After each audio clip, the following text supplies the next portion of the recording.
Okay, let's try that again. We are live and we are awake. What's going on, everybody? Welcome to the stream. If this is your first time watching, thank you.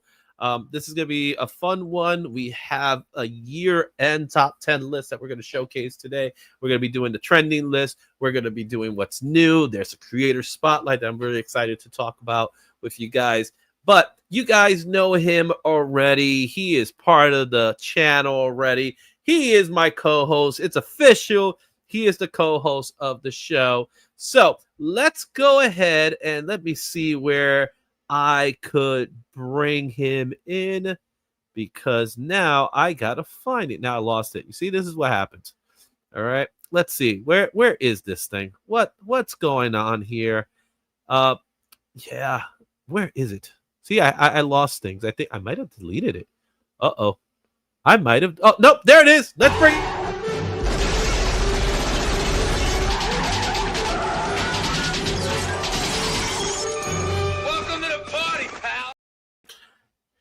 Sometimes you just try to find something and you just can't seem to find it. Well, that's what happens. You had one little new piece of something and boom, it's a chaos. All right. So as you guys have probably already noticed, I do have a goal that I want to achieve today. And I want to see if I could. Yeah. Welcome to live TV. Exactly my point. That's how it's done, right? We do this all the time, man. We got Las Cruces from New Mexico. He started a chain with a woohoo back at 455. You got Matt Heroes for Hires Comic Club is also in the house. What's going on? Wellboard's in the house. Phil's Treehouse, man. I love Phil, but there's something really wrong with him. You know what I'm saying?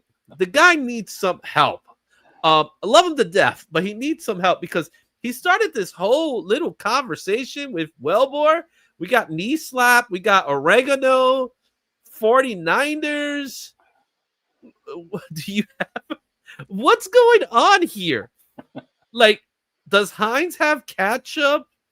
Take off? Hoser? I don't know what's going on here. When a Canadian calls me hoser, it's legit. I'm bragging to my sister now. Then we have Beauty, Awestruck, and there's some guy here saying hello. Welcome aboard, JSS Brooklyn. Good evening, everyone. If everyone gets a video,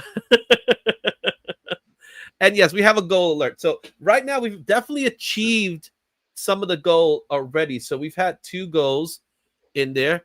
And what we're doing now is I'm trying to see how to take advantage of the goal. So if we hit our goal of 10, then there will be a sketch as well as a comic giveaway. So we got IzzyVerse in the house, and we got our first one. Thank you so much. So $1.99 put right there.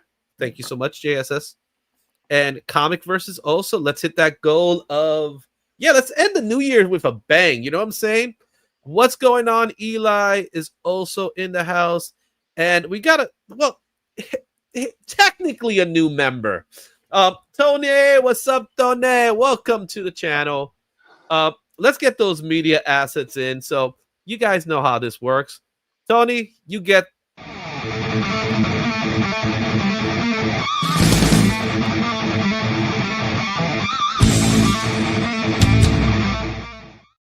There you go. Also, we got the Adventurous Joe. Your box is ready to go. It's going to be shipped out this week. Dude, he's been waiting on a box for me for 10 months now. And for some reason, my brain doesn't really function properly, and I haven't had a chance to send it to him. But I got him a nice little care package for being a channel member. So thank you so much, Joe. Now we're talking about hair. How you feel about hair? I got no opinion about haircut. I don't. So again, we have our goal right now. We have 2. We've reached 2 out of 10. So again, we're trying our goal to hit at least 2 blues 10 blues at $1.99 is the goal. So if we do that, you're going to get a sketch as well as a comic. We'll do a nice little giveaway as a result of that. So that being said, we got a big week. This week is cool because we're starting a new year this week. So we're going to say goodbye to the old. We're going to start it off by saying goodbye, and then we're going to walk into the new today. So Love it. That sounds so cool, right? Sounds really cool. So you guys know how it works. Let's see here. How I feel about hair. Lucky I still have some. Yeah, I got a thing. I'm definitely here, you know what I'm saying? So, yep, you're down for the sketch. That's what we need.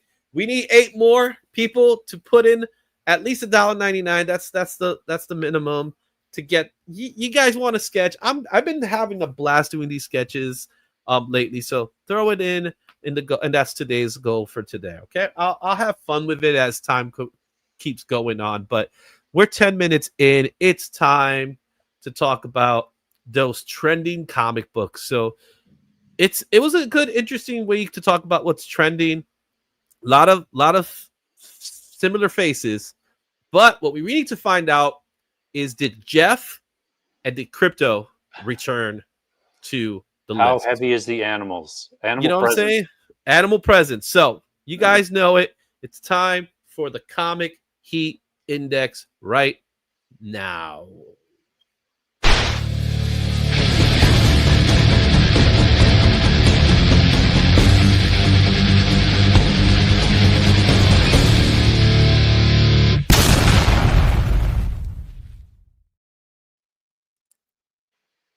It's the Comic Book Heat Index. We're going to talk about the top trending comic books this week. There's some repeats, but there's some newbies in this list, right? One thing I immediately noticed was when we talk about newbies, there are some newbies that are not even out yet in this list. There's at least one book in this list that hasn't even come out yet, and it already made the list. So it's not going to be a shocker when we find out what book it is. Yeah. But it is going to be a shocker that if you want this book, I suggest go to your comic book shop as early as possible come Wednesday.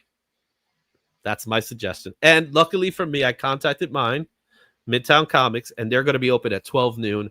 So that's where I'll be at 12 o'clock on New Year's Day.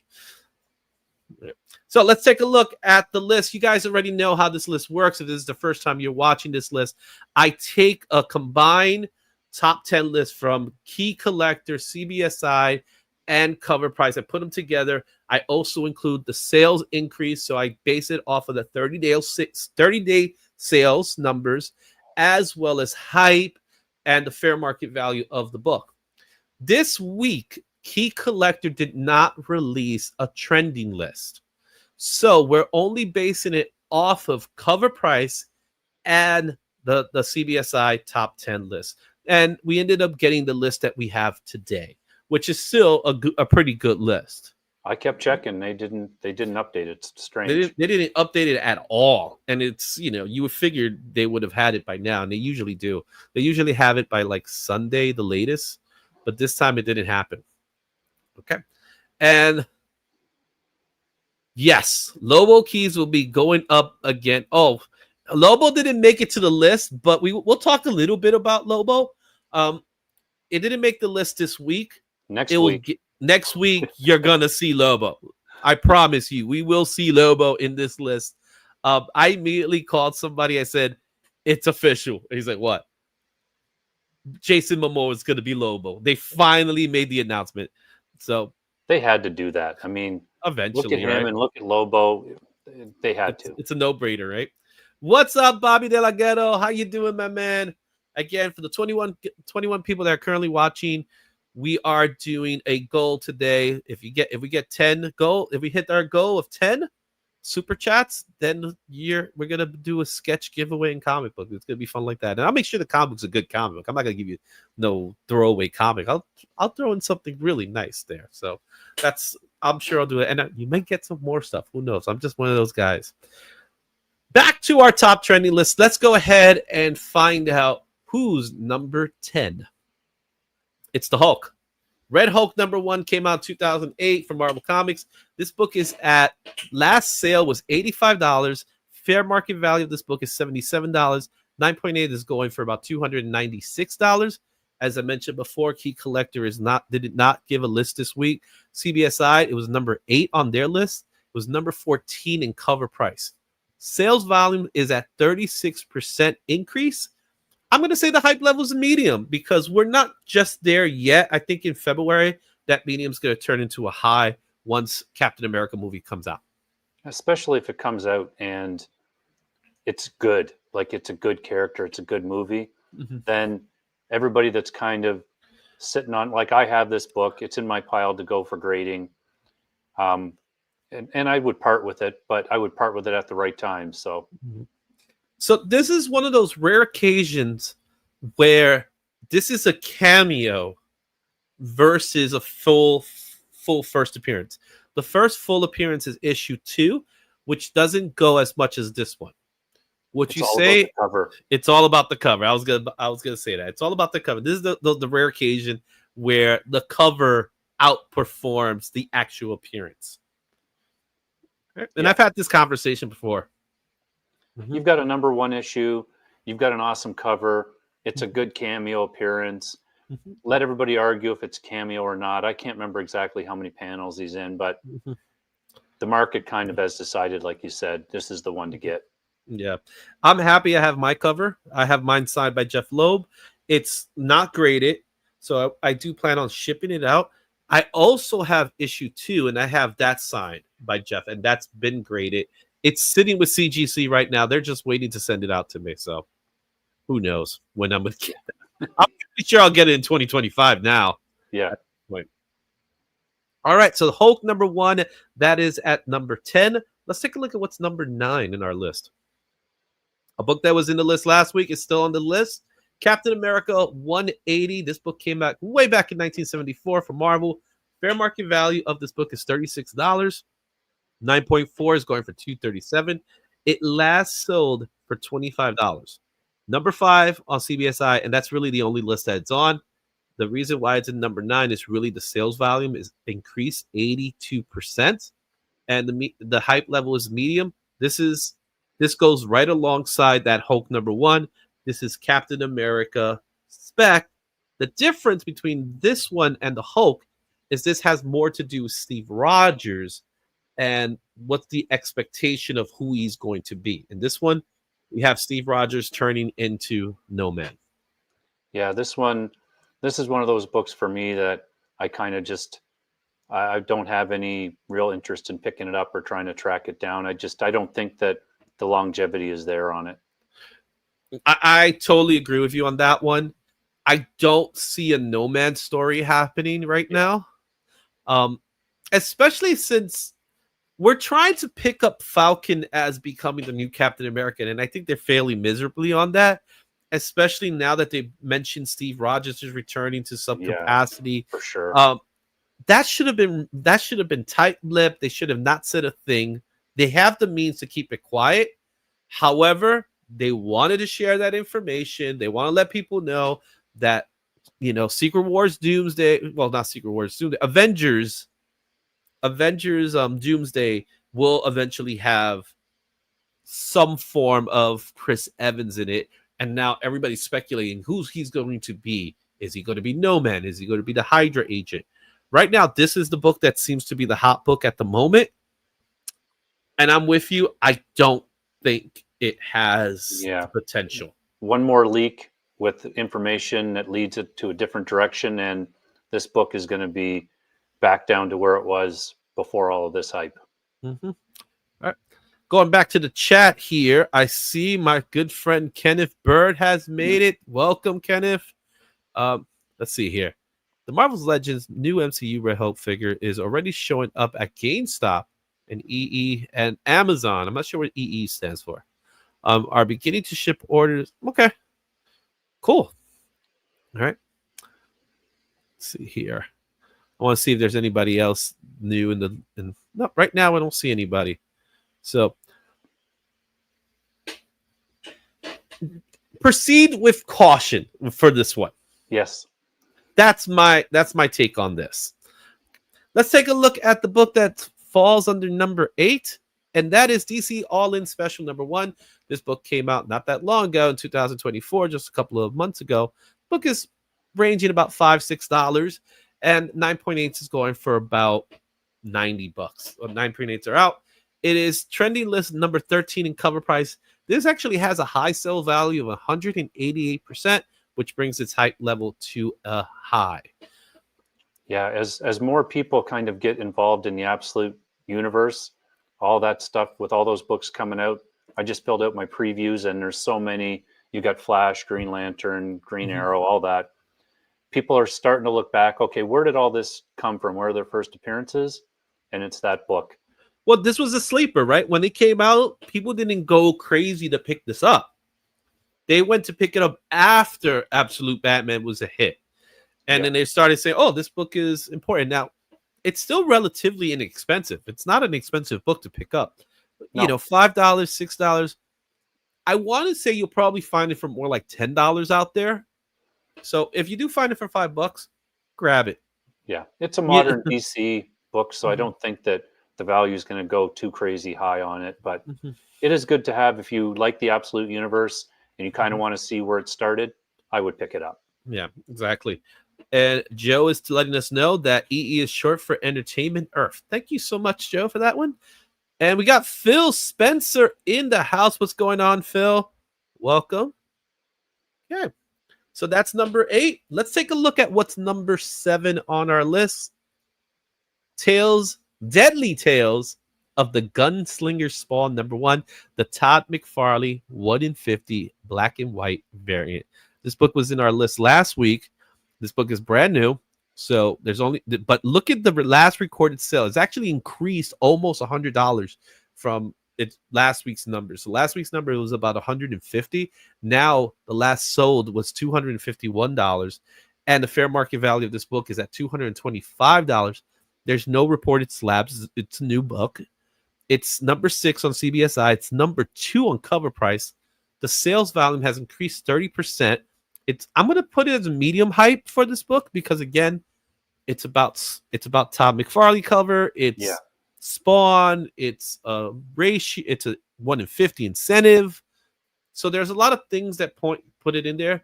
I think the people that really want this book are still hunting it down. Once those people pick it up, that Spawn crowd, you know, the people that love Spawn, once they have it, you're not going to see this book in that list anymore. I mentioned it last time we talked about this. I'll just show it quick. People that are looking for a McFarlane, like black and white cover that you can get at a cover price. That Knights versus Samurai still out on the stands. I just picked that one up as a second copy. So it's not a ratio or anything like that. But if you like the black and white, you like the Todd Father, it's a great book. He's drawing a horse. Yeah. And it looks great. Yes. It looks really good. So, too rich for my blood. Yeah, I agree with that. Yeah. Going back to No Man. I don't care about No Man's Spec. I just want the book. If you want the book, then relax. Matt, give it time. I'm sure it's going to drop in value, even though about $25 really isn't that bad. Yeah. If you really like the Nomad, then $25, no problem. Yeah, it's not that bad. Let's take a look at number 6 in our list. And number 6 is Absolute Wonder Woman number 1. Another book that came out not that long ago. This book is going for about $4, $14. So someone actually picked up this book at a really good price because the fair market value is $14. 9.8 is $57, which I think is really low for 9.8. Number 6 on cover price. That's all it's at. Sales volume's at 151%. Hype level is at a medium. I do believe that Absolute is starting to get a little, not diluted, but it's starting to cool down a little bit, if that makes any sense. That the dilution will start once the next wave of books hits. I think that'll have a big effect on it. But I flipped through. I haven't read it yet. It's next in my pile. But the art is still really strong in this book. And I really like the stories. So I get why it's still in the list. Like it's a good book. Well, Hayden Sherman did the art, the interior art in this book. He actually did this cover as well. His art is fantastic. We're going to look at something of his later when we talk about Creator Spotlight that he's done. But the work here he's done is really good. He's doing some more things with DC. And so he is definitely an artist to look out for 2025. Yeah, and I think that the issue that's in previews now to order, it's a cover by them, and it's awesome. Like it's one of the best A covers I've seen in a while. So I'll definitely be picking that one up. We got John, Comic Avalon. Happy New Year, everybody. Happy New Year indeed. Right. I love Todd Follitt, but I'm not dropping $250. It's a lot. It's definitely a lot. Okay, let's take a look at number 5 on our list. Absolute Batman number 1. We had Absolute Wonder Woman. Now we got Absolute. Isn't it funny how they all seem to trickle next to each other? But yeah, Absolute Batman number 1, $31 was the last recorded sale. $36, it's what it's going for fair market. 9.8s are just shy of $100. Number 15 in cover price. However, it's number 5 because it is still outperforming everybody even today. 308% sales volume. This book just won't stop selling. The hype level right now, as I mentioned before, is going at a medium because even though it's at 300% sales volume, people are starting to say, okay, I get it. Yeah. How many prints do you think DC will do of this book, Izzy? What's your over under? Like what's your top end? So right now, Transformers is leading the pack with 10. Yeah. We're going into 4th printing. Yep. The 4th is out. I think. 4th is out. I want to say there's going to be a 5th, and then that's it. I think we stop at 5 printings. Yeah, it seems like a lot, but yeah, I would say 5 or 6, hopefully, and then that's it. And let people have some excitement in the market trying to find the book rather than a new, or do something different with the covers. Maybe, I don't know. Well, the thing with the printing now, it's a different era than when we were young.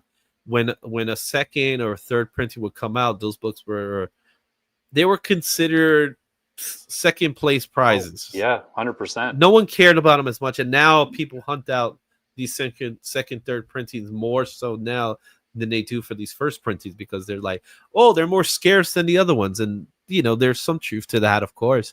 But for me, I'm more of a first printing. I want to know that the book that when it first came out, unless it's a hot cover like Venom 3 where you have Null in the cover, maybe there's something to say about that. Yeah.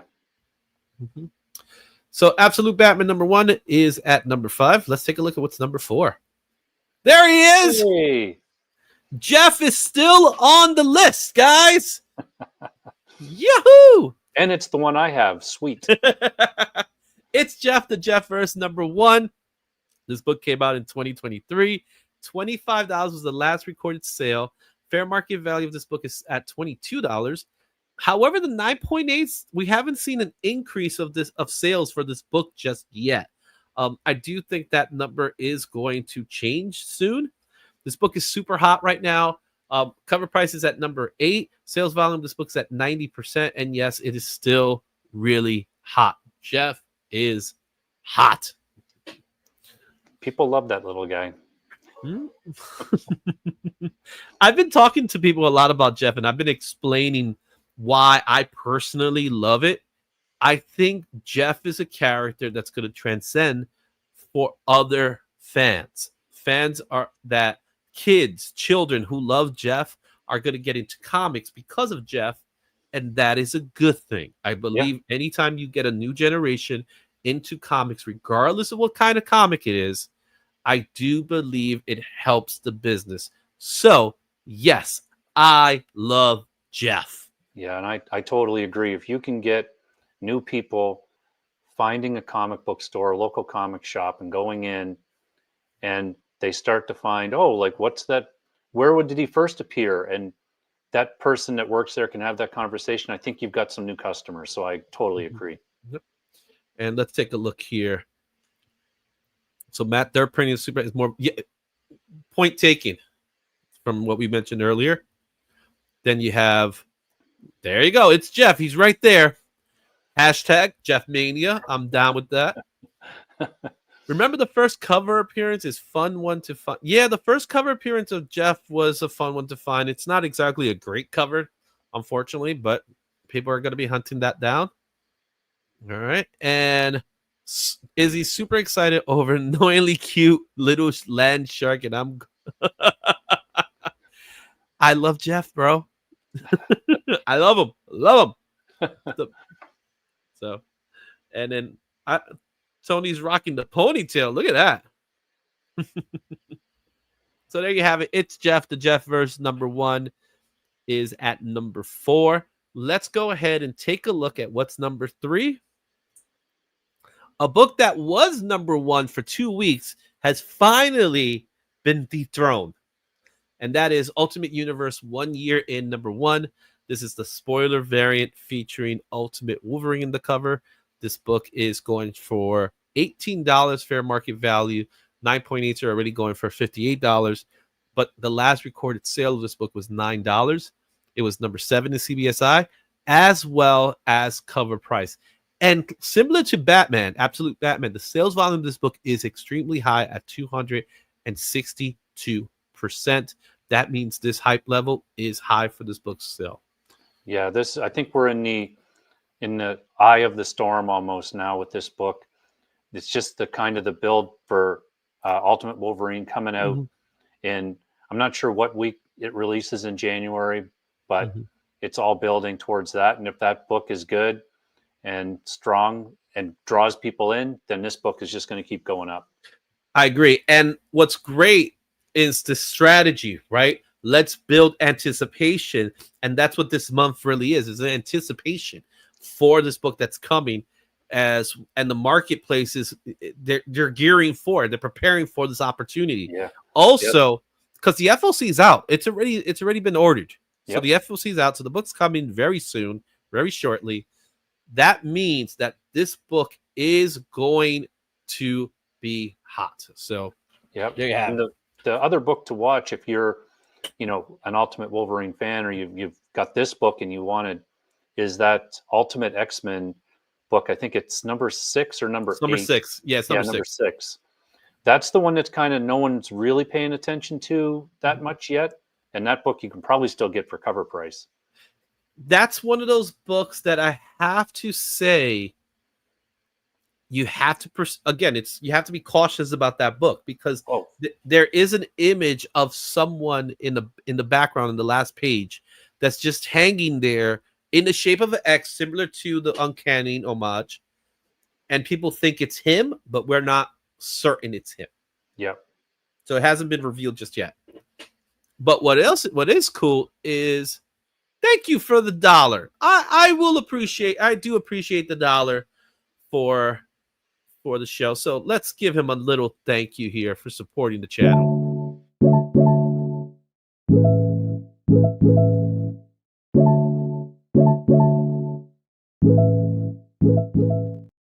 Thank you, Matt. I love it. Oh, we got Rich from Comic Cap Collectible. What's going on, Rich? I told him the other day, I can't stand Jersey, but I love Rich. All right. Let's see. I can't afford too much today. That's right. We still have our goal today. We got, unfortunately, $1 will not cut it. You gotta be $1. I believe it's $1.99 and up to get the super chats. But I appreciate it. Yep, Izzy now has $1 to put towards. Yeah. Oh, dude, man! If I was to rack this up, I'll be getting my order of West Coast Avengers #7 all day. So I'm definitely down with that. See, Rich knows what I'm talking about. I'm pretty sure I'll be seeing Rich sometime in January. So, all right, Ultimate Universe #1. No, I'll take that back. Ultimate Universe 1 year in #1 in number 3. Let's go ahead and take a look at what's our next book at number 2, because Ultimate Universe #1 is no longer number 1. But Superman 680 Crypto is at number 2. I'll take that back. I'm going to have to fix this in post, right? Superman 680. This book came out in 2008 for DC Comics. This book has a fair market value of $28. 9.8 is going for $125. Someone picked this book up for $35. Pretty good, not bad. Number 1 on CBSI, number 3 in cover price. The sales volume is 77%. Hype level is high. Yeah, with that trailer dropping, everybody's talking about crypto now, and this is a easier book to pick up than his Silver Age type of appearance. And hey, who didn't like that trailer? I thought it was good. I liked it.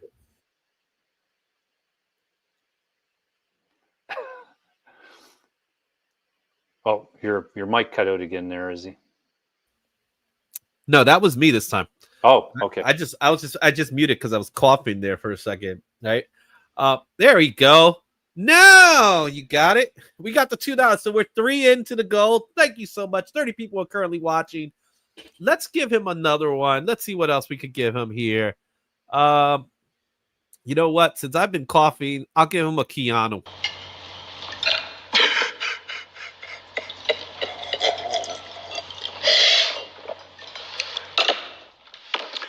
I'm sorry. There you go. I love that movie. I love that movie. All right. Wow. What's to say about crypto? It's been a week since the trailer's been out, and he's still hot. In fact, even though it's not on this trending list, there are many books featuring crypto that are making the list.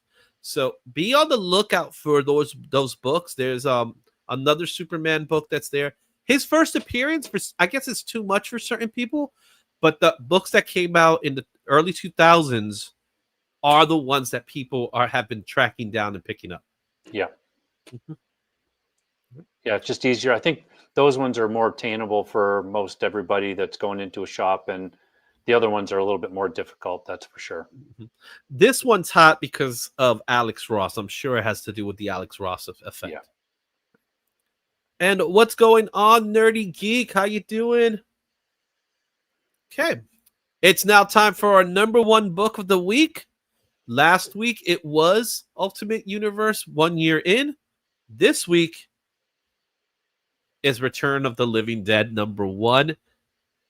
This book has not even come out yet. This book officially comes out this Wednesday for New Year's. This is, I guess you could say, the book of 2025 right now. It's number 3 in CBSI. It's number 1 in cover price.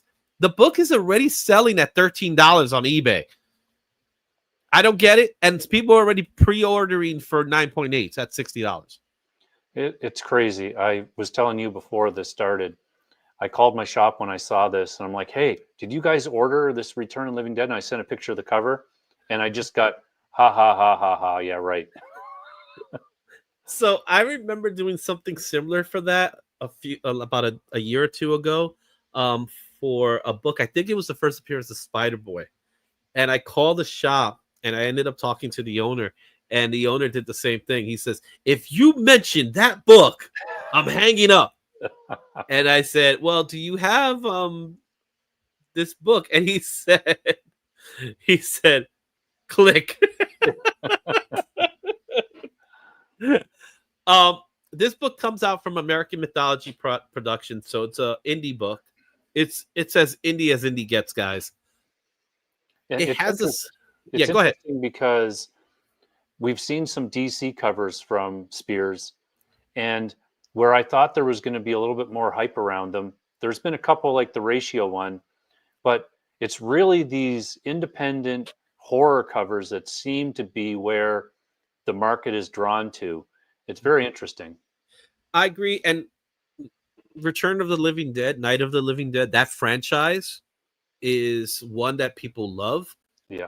And you throw in Mark Spears to that, you got instant FOMO. Instant. Yeah. You know? So check this one out. Mark Spears formals, it is absolutely for real. You can't escape it right now. Nerd, you got 5 right now? Well, send me one. You need to post a picture of that online. That'd be awesome. You know, okay. I've actually received it today. Goes to look at that. So I won't see it till October.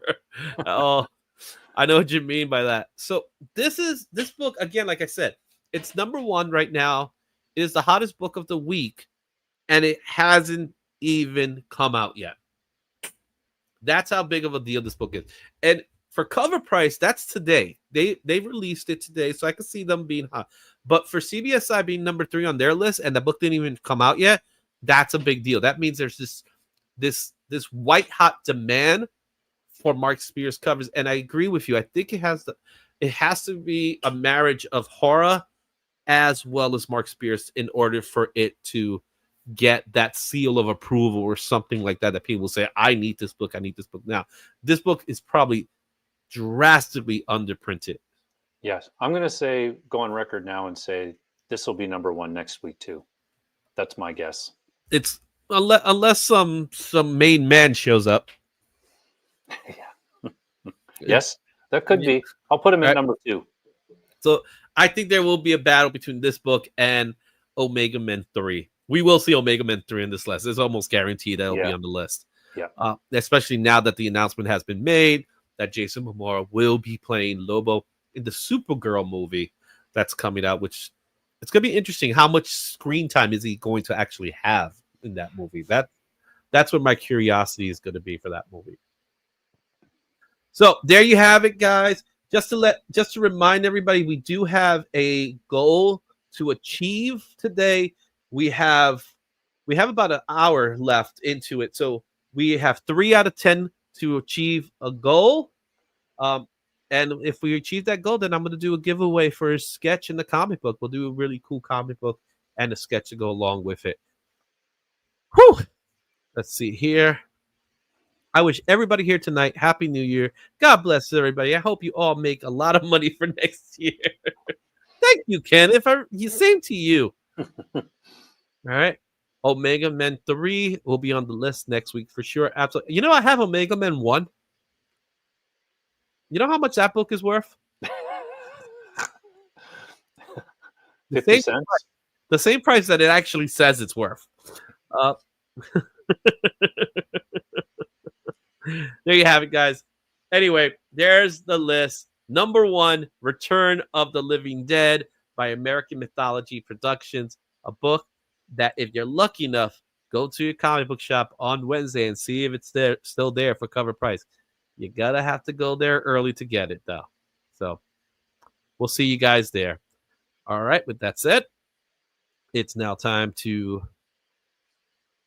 talk a little bit more. So Shane, what's going on? What are you doing for the holidays? So I had a great Christmas. Spent it with family. My family and my wife's family all live kind of far away, so we just do our own thing. And it was a good time. We had lots of fun here. We're gearing up for we have a few friends over tomorrow night, so we'll be doing that. So we're just getting everything ready. And I did I always have some videos going. So I did, this week is weird, as you know, because it's week 1, but it's half in 2024 and half in 2025. So I released some stuff on Sunday and Monday, just little shorts. And then, planning on a few things for the new year, changing some things up. It's fun. I can't wait. Awesome. Yeah, if you guys are watching, you know what? I'm going to give Matt, I'm going to give him some, I'm going to make him a blue wrencher. So let me add him as a blue wrencher. Bam. You get a blue wrench. There you go, Matt. Let's see. Who else? You know what? I might as well. I know Rich is a blue wrench. ComicVerse is a blue wrench. Let's see. Who else is going to earn a blue? You know what? I'll give Joe one, too, while we're at it. Joe, you get a blue wrench.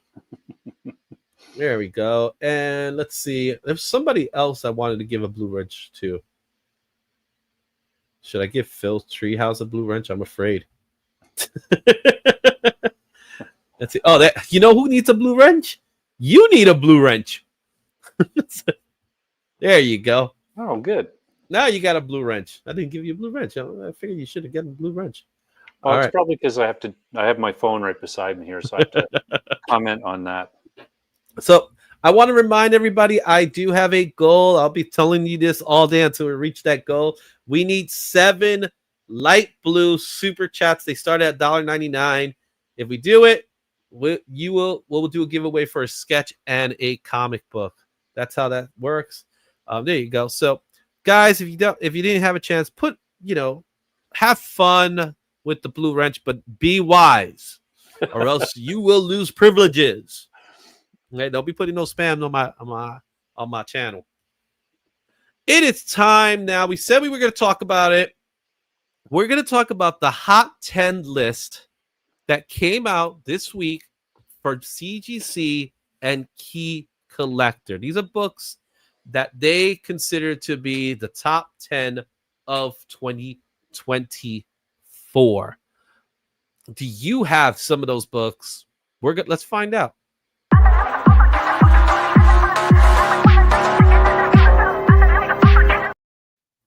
That was really quick and simple, right? Right there. Bam, right there. You even have a chance for a drink. All right. With great wrenches come great responsibility. There you go. I love it. Great. You know what, Bobby? You get a wrench. Let's see here. Let's just put that right there. Bobby gets a wrench right there for that comment. There you go. I know I'm going to regret all these wrenches in the future. Okay, so the hottest 10 of 2024 is as follows. We're going to take a look at this list. Again, this is not my list. This is not Shane's list. This is the list that's given to you by CGC and Key Collector. So Key Collector this week did give us a top 10 list. It's not the trending list, but I think it makes sense to talk a little bit about these books because, first of all, they're considered to be the top books of the year as far, not so much trending, but in sales records and things like that. Trending is definitely part of it as well, but this goes into a different level. So you're not going to see Absolute Batman on this list or anything like that. Instead, you're going to see some books on this list that they're going from good prices, but they all were hot during this past year. It's interesting to look at the ones, to think about the ones like we talked about a little bit that aren't on the list as well. Mm-hmm. Exactly. So let's start it off with our first book in this list, and that is Venom number 3. This book came out originally in 2018. This is number 10. This appeared on the Hot 10 list for 7 weeks, and it's spent the number 1 spot for 3 consecutive weeks. The most notable mention is at a 9.9. We talked about this last week. Remember, 9.9 of this book sold for $4,200 in November, which is insane. That sale is mind-blowing to me that someone would pay that much to have a 9.9. I agree. And let's go now that the smoke is cleared. Venom, the last Venom movie, The Last Dance, Venom 3, The Last Dance, came out. What is your thoughts of the movie? And more importantly, what's your thoughts of this comic book with being that it is the first appearance of No? Are we going to see this comic book? Yeah, I like the movie. I've liked all the movies, but we talked about it. I can't remember if it was last week or the week before, just about how I just watch it as a movie and I have to kind of ignore my comic sensibilities when I watch it. As a movie, I liked it. The Null thing was very minor in it. And a few weeks after this movie came out, and a couple weeks ago now, Sony is like, yeah, we're kind of done with this. So there's not really going to be any more unless Marvel does something with it, I don't think. Mm-hmm. But you can't deny the classic cover of this book, just with the white background, very memorable. I love it. So I think that's why, more than anything, first appearance, sure, super strong cover, very memorable. It's got a lot of potential value for sure. Mm-hmm, absolutely. I think this is a book that for 2018, it's not that old. It really isn't that old of a book. And $4,000 for this book, even though it is a 9.9, is crazy to think. However, so many other books rather than that. I'm okay with a 9.8. I have a copy of this book. I don't even remember what grade it is, to tell you the truth. I do have a copy of this book. I did pick this up at Heroes Con from my good friend Comic Viking. So shout out to Alan. It's I think we do have a possibility of seeing Null again, but I'm curious to see if Null is going to be part of the new Spider-Verse as opposed to now the Sony universe. Now, Sony said they're going to quiet down. They're not going to give up. Trust me, Yeah. they're not giving up. They're going to quiet down, but they're not going to give up because they want to hold on to that property for dear life. Oh, So, yeah. Okay, let's take a look at our next book. Silver Surfer #1. This is the oldest book in this list. It comes in at number 9. This has appeared in the Hot 10 list 9 weeks. It only spent 1 week in number 1. However, a 9.8 in a Boston pedigree sold for $132,000 and eclipsed the previous one at 27,000. So that is a 389% increase in this book. That's amazing. It's just, to me, it's crazy. Like, I've been trying to find a number 3 for a few years now, and I would actually take a 3 over this one personally, but that's just me. It's an iconic cover, though. Oh yeah, for sure. Right? It's a number 1. It's Silver Surfer. This book has potential. This is not the last we're going to see of this book, right? Because whatever happens from the Fantastic Four, we've been talking about Superman last couple of weeks. Whatever comes from Fantastic Four is what's going to drive this book, right? Oh So, yeah, this book is just going to go up more for sure. Yeah, I agree. So this is not the end of this book. Maybe for Venom, not for Silver Surfer, because it's the first appearance of Shalaba. And the rumor has that she is going to play a version of a Silver Surfer, this alternate version Silver Surfer. So, and this is the book that she first appeared in. I think this book still has potential. I think this book is going to remain hot. It's trickling down a little bit now, being that the high is going for about 1,800 for a high value of this book. I do believe that this book still has potential. Not that it's a blue chip already, but yeah, it's still one of these books that I think is still going to climb the charts in a bit for this year. Let's take a look at what's number 8 on our list. Hey, did we just talk about this book? Love the Red Hulk. Red Hulk number 3. It's not Red Hulk, but just Hulk number 3. This came out in 2008. Number 8 on the list. It appeared on the top 10 for 8 weeks. The highest ranking of this book was number 2 in week 38. The notable sale of this book was a 9.9 Hero Initiative sold for $1,000 and established a new record over the previous $875, which is a 14% increase. The majority of sales occurred in 9.4, which is kind of interesting to see. 211 sales of this book for the year. That's pretty impressive. Yeah, I'm going to guess the 9.4 is this probably a more difficult book to get in 9.8 because of the black around it. Yeah. And again, just like Silver Surfer, this book is still going to be in the charts in the next couple of weeks. By March, it'll die out, really, but it'll be in the charts for the next couple of weeks, at least for 2 more months. Yeah, I think the movie comes out February 14th, so that'll be the big test. Mm-hmm. Yeah, and depending on how the movie, works too, right? Yeah. This movie has the biggest question mark out of all the movies in the MCU because of all the reshoots that we keep hearing about. I know. So, it's I start to get worried when I hear about so many reshoots. I mean, I get it in a big movie production, you're going to want to tweak things here and there, but when you hear about such extensive stuff happening, it's a little bit troublesome. Mm-hmm. Yep. So Hulk number 3, number 8 on this list. And let's take a look at what's number 7 on our list. It is Transformers number 1. This is the only book on this list that is not a Marvel property. This is a licensed property. So this is the only licensed property in this list. This book came out number 7 for the year.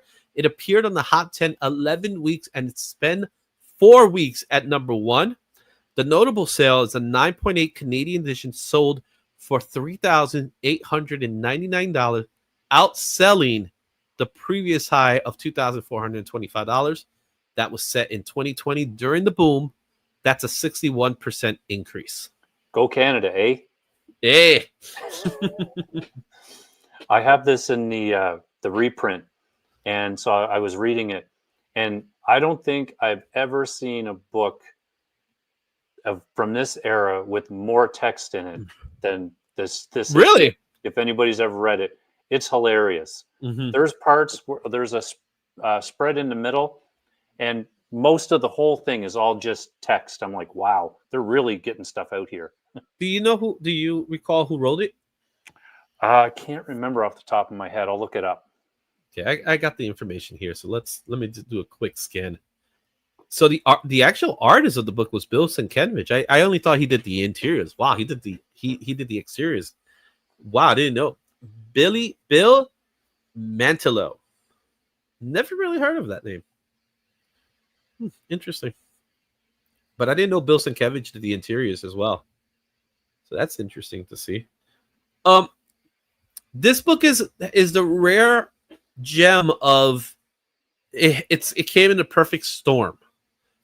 So what drove this book really has to do with the launch of Transformers for Image Skybound. I believe that's what caused this book to spike. Oh, yeah, for sure. But the animated cartoon Transformers 1 also kind of boosted it up a little bit. However, that movie underperformed, even though it's an awesome movie and everybody who's seen it agrees that it's a great movie. I do believe that this book, we're not going to really see it this upcoming year in 2025 unless we have some more Transformers stuff. So I think this is the last time we see it, at least for the next coming year, unless something new is being announced. Yeah, I think so too. Mm-hmm. Billy, well, it's not Mallow. Maybe, who knows? Okay, so there you have it. Transformers number 1. This came out back in 1984 from Marvel. That is number 7 on our list. Let's take a look at what's number 6. Whew! Now this one's an interesting one. Number 6 is Uncanny XMen 130. This came out back in 1980 for Marvel. It appeared on the list for 14 weeks, and it spent 2 weeks at the number 1 spot. The notable sale, 9.8 newsstands sold for $2,200, outperforming it really by $100, and not that big of a sale. However, 91 sales of this book sold last year. Would you say this is the biggest low of all the books? I feel so bad for the person that spent $2,200 on a 9.8 of this book, because, man, I was positive that Taylor was going to be in that movie, just because there was some photos of the director and her together, and they wound that hype up great. And I mean, I had already owned this book before all that started, so I was just in the background going, "Oh yeah, this is great." You're just seeing it like, yeah, dollar signs, ching, ching, ching. I was very fortunate enough to pick up this book before the hype train kept coming up. Like, I grabbed it because I knew there was some buzz about it at that time, so I picked it up at a really good price. I got it signed last year in New York Comic Con. Not this year, last year in New York Comic. Got it signed by Chris, and I sent it out to get graded. I got a pretty good grade off the book. And up to the very moment when Deadpool and Wolverine came out, everybody wanted that to happen so badly. Yeah. They went on the record to say that she's not in the movie, but no one believed it. Yeah. Until the movie came out. And I was like, no, look, she's hanging out in the Super Bowl. And I remember the Super Bowl, how they kept on panning to her, and then how she's hanging out with Ryan Reynolds and Blake Lively and all this stuff. Yeah. And she didn't show up. I still believe there's a still slight chance that we may get a Taylor Swift Dazzler. But as of right now, this book tanked. Yeah. Oh, yeah. This is the I'm going to call this the epic fail of 2024. If you're an X-Men fan and you are an Uncanny fan and you're trying to collect all these books, you're really happy that it's tanking right now, because now if you're missing it, you can pick it up fairly easily. And to be fair, I'm not saying it's tanking because it's a bad book. I'm saying it's tanking because the expectations that this book had are now gone. Oh yeah, it was overhyped so much, and now it's just kind of back to what it is. It's a key first appearance of a major X-Men character. So there's, I agree. It's not that it's a bad book. It's just was completely overhyped. Matt, see, that's what I said. I'm glad it tanked because I'm working on my X-Men. Get it as soon as possible, because I guarantee you there will be a Dazzler in film. Guarantee it's gonna happen. Yeah. All right. What's up, Joffrey? Welcome to the show. Yeah, it really is a great cover. I'll admit to that much. It is a good cover. All right. Now, where X-Men 130 failed, I think our next book was the exact opposite. And that is Uncanny 266. First appearance of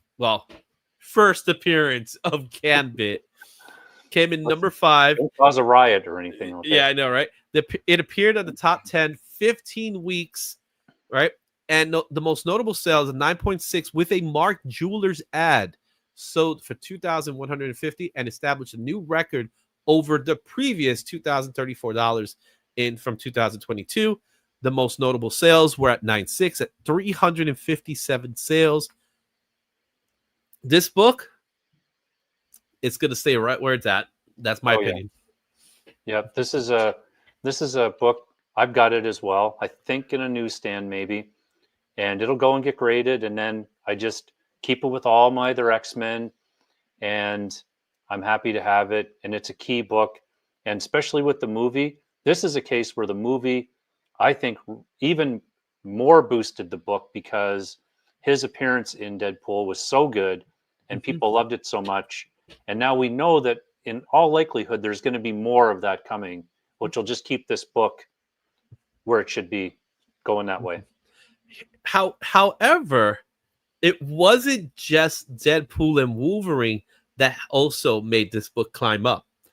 We forget there was a little cartoon that came out called X-Men 97. Yes. And episode 5, entitled Remember Me, made this book super hot. Oh, yeah. And that episode is so good. The whole series is good, but that episode is really good. Yeah, I can't wait for second season to come out. And when it does, I'm going to go back and watch this season again. Me too. I'll watch the first one, then the second one. Yeah. But the Gambit train is going to keep going. I don't know we'll see it this coming year. I do think like in 2026, we'll see him again. So now is probably a good time, because it'll probably go in and out just for Matt. Yeah. I think it's gonna, drop a little bit. Like the price is trending more downward right now. You could get a high for about $150, which is pretty good price for the book. Yeah. So if you see it at a good price, grab it, because it's gonna go up.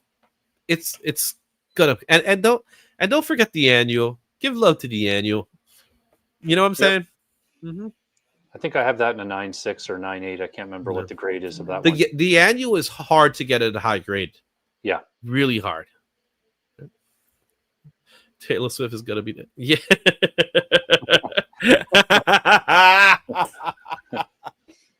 Awesome. All right, so that's number 5. We're halfway through in our list here. Let's take a look at number 4. And number 4 is Incredible Hulk 340. This came out in 1988. Number 4 for the year. This appeared in the hot 10, 18 weeks. It spent 2 weeks in the number 1 spot. A 9.6 with a Mark Jeweler, sold for $2,573. This is the book that I think is, even though it came on number 4, this book is so damn good. This cover. Oh, I love this cover. I got so lucky and picked up this book. I don't know why. It was probably totally because the cover on the stand looks so great. Mhm. So I bought a copy of it, and I've had it since it was released. And I just think it's totally iconic, obviously. Mhm. Amazing cover. I love it. So I tell people this a lot of times. When I started collecting comics as a 10-year-old, when I was 10, I started collecting comics. My very first comic was a Marvel Tales. It was Spider-Man with Thor, with featuring the Living Monolith. It's a reprint, right? My second comic book was this book, Wow. and I picked it up at a newsstand. I grabbed it. I immediately fell in love with the cover. It was Hold it up. awesome. I probably did. You know what I'm saying? I probably did at that time. Stuff it in the back pocket. I remember that's when I started collecting comics, and it was like the perfect storm, of you got McFarlane, you got Jim Lee, you got Rob Liefeld, all these guys are coming in, and it's just like, wow, you know what I'm saying? It was super exciting at that time. Exactly. So I picked it up, and when I would take it to school, show it to my friends. I actually traded comic books back then. We used to do that kind of stuff back then too. And then I somehow lost it. And years later, my wife gets me a copy as a Christmas present. And I remember I got it right after we got married. So it had to be like in 2004 or 5, somewhere along those lines. And she got me the book, and I was like, oh, I'm so happy. And I got it signed. So right now it's signed by Peter David. And then I picked up the statue. And if you go to my IG, you'll see it. I have it up. I personally love this book. Yeah. You know what I'm saying? Yeah, I agree. I love it. What's going on, Brian LCS? Brian has a phenomenal video about comics that are coming out. Go check that out. It's really good stuff. So, and Brian has a wrench already, so we don't have to worry about giving him a wrench. He already has a wrench. All right. Yeah. Let's see. But 9.4. Cool. Yeah, the copy I have is not going to be a 9.4. It'll probably be in the 7 range. But I'm holding on for an opportunity to get Todd to sign it. The only thing is, because Peter already signed it, I can't really send it to CGC for a signature series, but I could get a JSA for it, which I'll be okay with. Just as good, in my opinion. And there you go. There's the wrenches. He has the wrenches. Prepare the wrenches. All right. So there you have it. That's number 4. Right? Yep. 7 more to the goal. You got it. For those of you who don't know, we're doing a goal today. If you put $1.99, you're gonna get a chance. This group is gonna get a chance to get a sketch with a comic book, and I'll make sure it's a pretty damn good comic book. So we'll do that. We're gonna kind of keep that as a trend going on. 30 people are currently watching. Thank you all for watching. Don't forget to slam that thumbs up. You guys know how that works. Slam the thumbs up. Tell your friend, share it, tell the world about it. I got some stuff that I wanna get off. Get off. You hear me say that? Right? If you could dodge a wrench, you could dodge a ball. All right. So we got 3 people already. Thank you for those super chats. So we're trying to do a super chat giveaway today. So be on the lookout for that. Anyway, back to the list. Incredible Hulk 340 at number 4. Let's take a look at what's number 3. Woohoo! A book that it's number 3 right now, and it appeared 21 weeks on the Hot 10, and it's still appearing in the Hot 10. Right? This book has spent 9 weeks in the number 1 spot. Marvel Superheroes Secret Wars number 8. That's the official title of this comic. This is not the first appearance of the Black Suit, but it's the origin of the Black Suit. The most notable sale was a 9.9 that sold for $10,800 in April, which is the second highest grade behind 2019 $16,800. So it's actually dipped in sales, which is interesting. But this book is super hot right now. There's this expectation going on there that we're going to get the Black Suit in the MCU. All it is, it's kind of like the whole Jason Momoa Lobo thing, right? We kind of felt it 2 years ago, but there's no word about it. Yeah. I think that I would say that almost every single fan of those Spider-Man movies and the Marvel Universe all wants to see that cover happen somehow in movies. I know I do. I have this in a... And I want to see that costume. I don't want to see what they did in Spider-Man 3. I hate that look. No. Yeah. I want this one. Yeah. Because this is the one that's iconic. Yeah. Great book. This reminds me of, I remember picking this up off the stand as well. Amazing book, super series. Again, we've talked about it, but this is a book that I only really read Spider-Man books, and this is one that kind of introduced me to all these other heroes I had heard of, but didn't really know too much about. I love this book. I have my copy double signed. However, Mike Zeck did not sign it. And I remember we talked about Mike Zeck last week. And again, this is just one of those books, man. It's an awesome cover. It's a perfect cover. Jazz hands, baby. Yeah. So number 3 on the Hot 10 list for 2024, Marvel Superhero Secret Wars number 8. Our next 2 books are related to each other. Let's start with the number 2 book of 2024. And that book is Wolverine number 1 from 1982. Classic Frank Miller cover, When Frank Miller Cared. Came in number 2. It appeared on the Hot 10 for 27 weeks, and it spent 10 weeks in number 1. A 10.0 sold for $27,000 in June. And it beat the record that was $15,535 from 2009. That is one hell of an increase. Oh, yeah. And this is, we talked about a Miller cover earlier, but man, when you put them side by side and you look at this cover and his newer stuff, I mean, come on, Frank. Come on, man. I know. This book, and I think this book is, was hot for the year because of Deadpool Wolverine. So it's probably gonna die out now. We're not gonna see it for a while. I got a copy. I'm happy to say I have a copy. I have a copy of the whole series. I have a graded copy of this book. I think it's a 9.6 copy I have. Super happy about it. And yes, hashtag Frank Miller cares.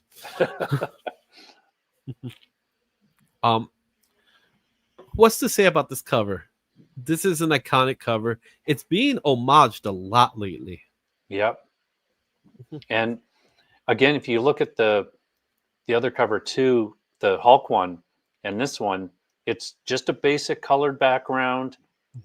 Nothing too crazy. Just it's the character at the front. I love it. Yeah, totally iconic cover for sure. Yeah. There we go. Leave Frank alone, damn it. He's a legend. You sound like that Britney Spears person from years ago. Like, leave Britney alone. I can just see Matt. Matt, you should make a short. Leave Frank alone. Hey. Yeah, I'm sorry. Those covers are terrible. He's not even trying anymore. Right. Oh, look at it. Pick that up in C3. Wow. Congratulations, Brian. All right. Okay. If Wolverine number 1 is number 2, and I said this book was related to the other book in number 1, what could it possibly be? It's a book that I will tell you I picked up at a dollar bin. I paid 50 cents for my copy years ago. And to be completely honest, when it comes to that run, it wasn't as important as another book that came out just a few years before it. Do you know which book I'm talking about, Shane? Of course you know which book I'm talking about. Does the chat know which book I'm talking about? And before we even see it, oops, he did it again. That's a good one, Joe. Guys, I'm talking about New Mutants 98. came out back in 1991. It is the number one book for 2024. It appeared on the top 10 list 29 times, and it spent 8 weeks at number one. And the majority of the sales were at a 9.6, and they sold 432 copies within that year. I said it. The book I was referring to was New Mutants 87, the first appearance of Cable.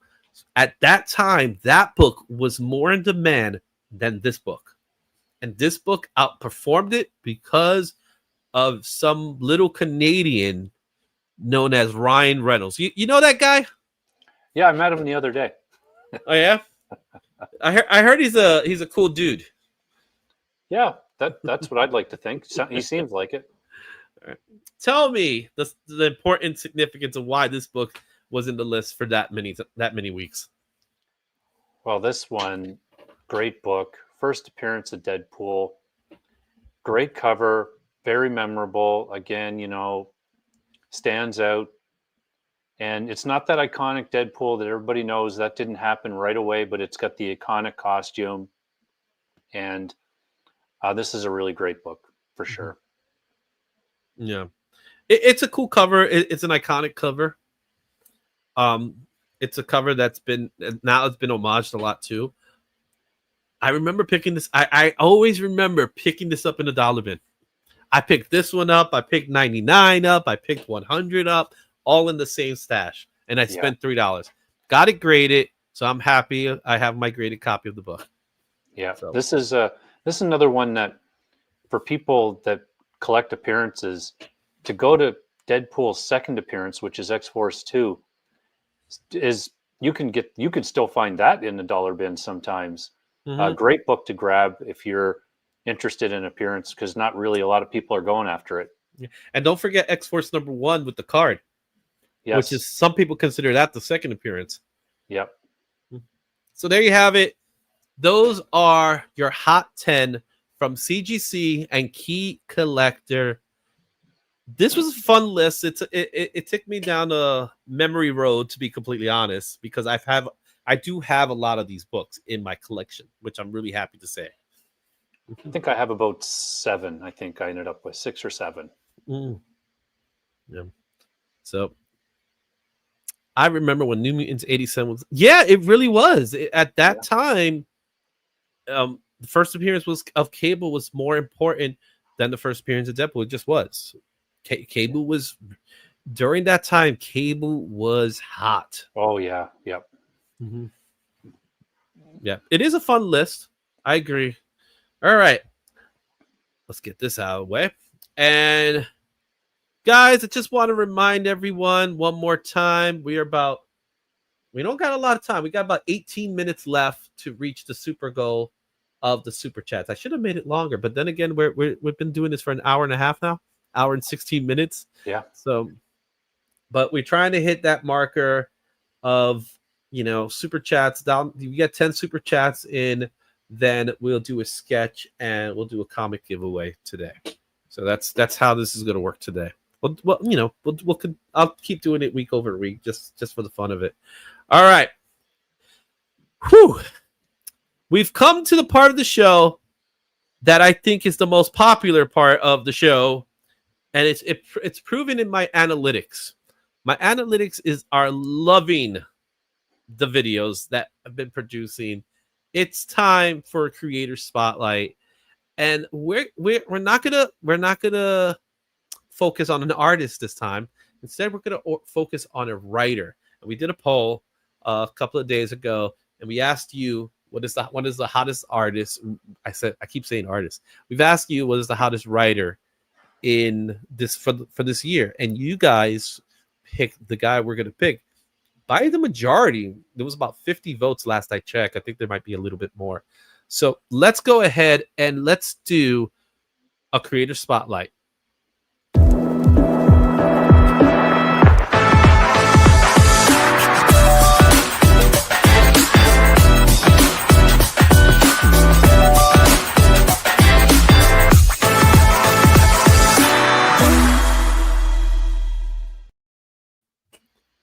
we're going to focus our time today, the rest of our time really, on focusing on Scott Snyder. Scott Snyder is an amazing writer, someone who I personally love his writing style. He definitely knows how to do action and storytelling. What's your take on Scott Snyder? So Scott is one of those writers that I kind of really discovered because as you know, like I started collecting in the 80s, so I eventually found my way to Watchmen, Alan Moore, Sandman. So those were, and Frank Miller, those were kind of like everybody talked those names in the comic shop.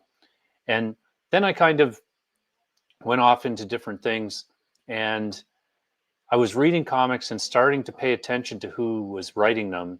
And I found that, especially in Court of Owls and a couple other books, I was like, who's writing this? It's really good. And it always seemed to turn out to be Scott Snyder. So that was kind of my exposure. I really enjoy his writing for sure.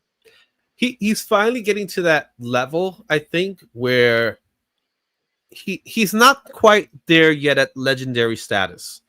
As you mentioned, Alan Moore, we talked about Frank Miller, those guys. He hasn't reached that level.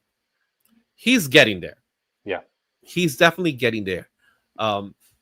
He has a lot of properties that we're going to see more of. And I think in maybe 2-3 years from now, he's going to be a name that might eventually become a household name. I think there's definitely possibility for that for him. Yeah, for sure.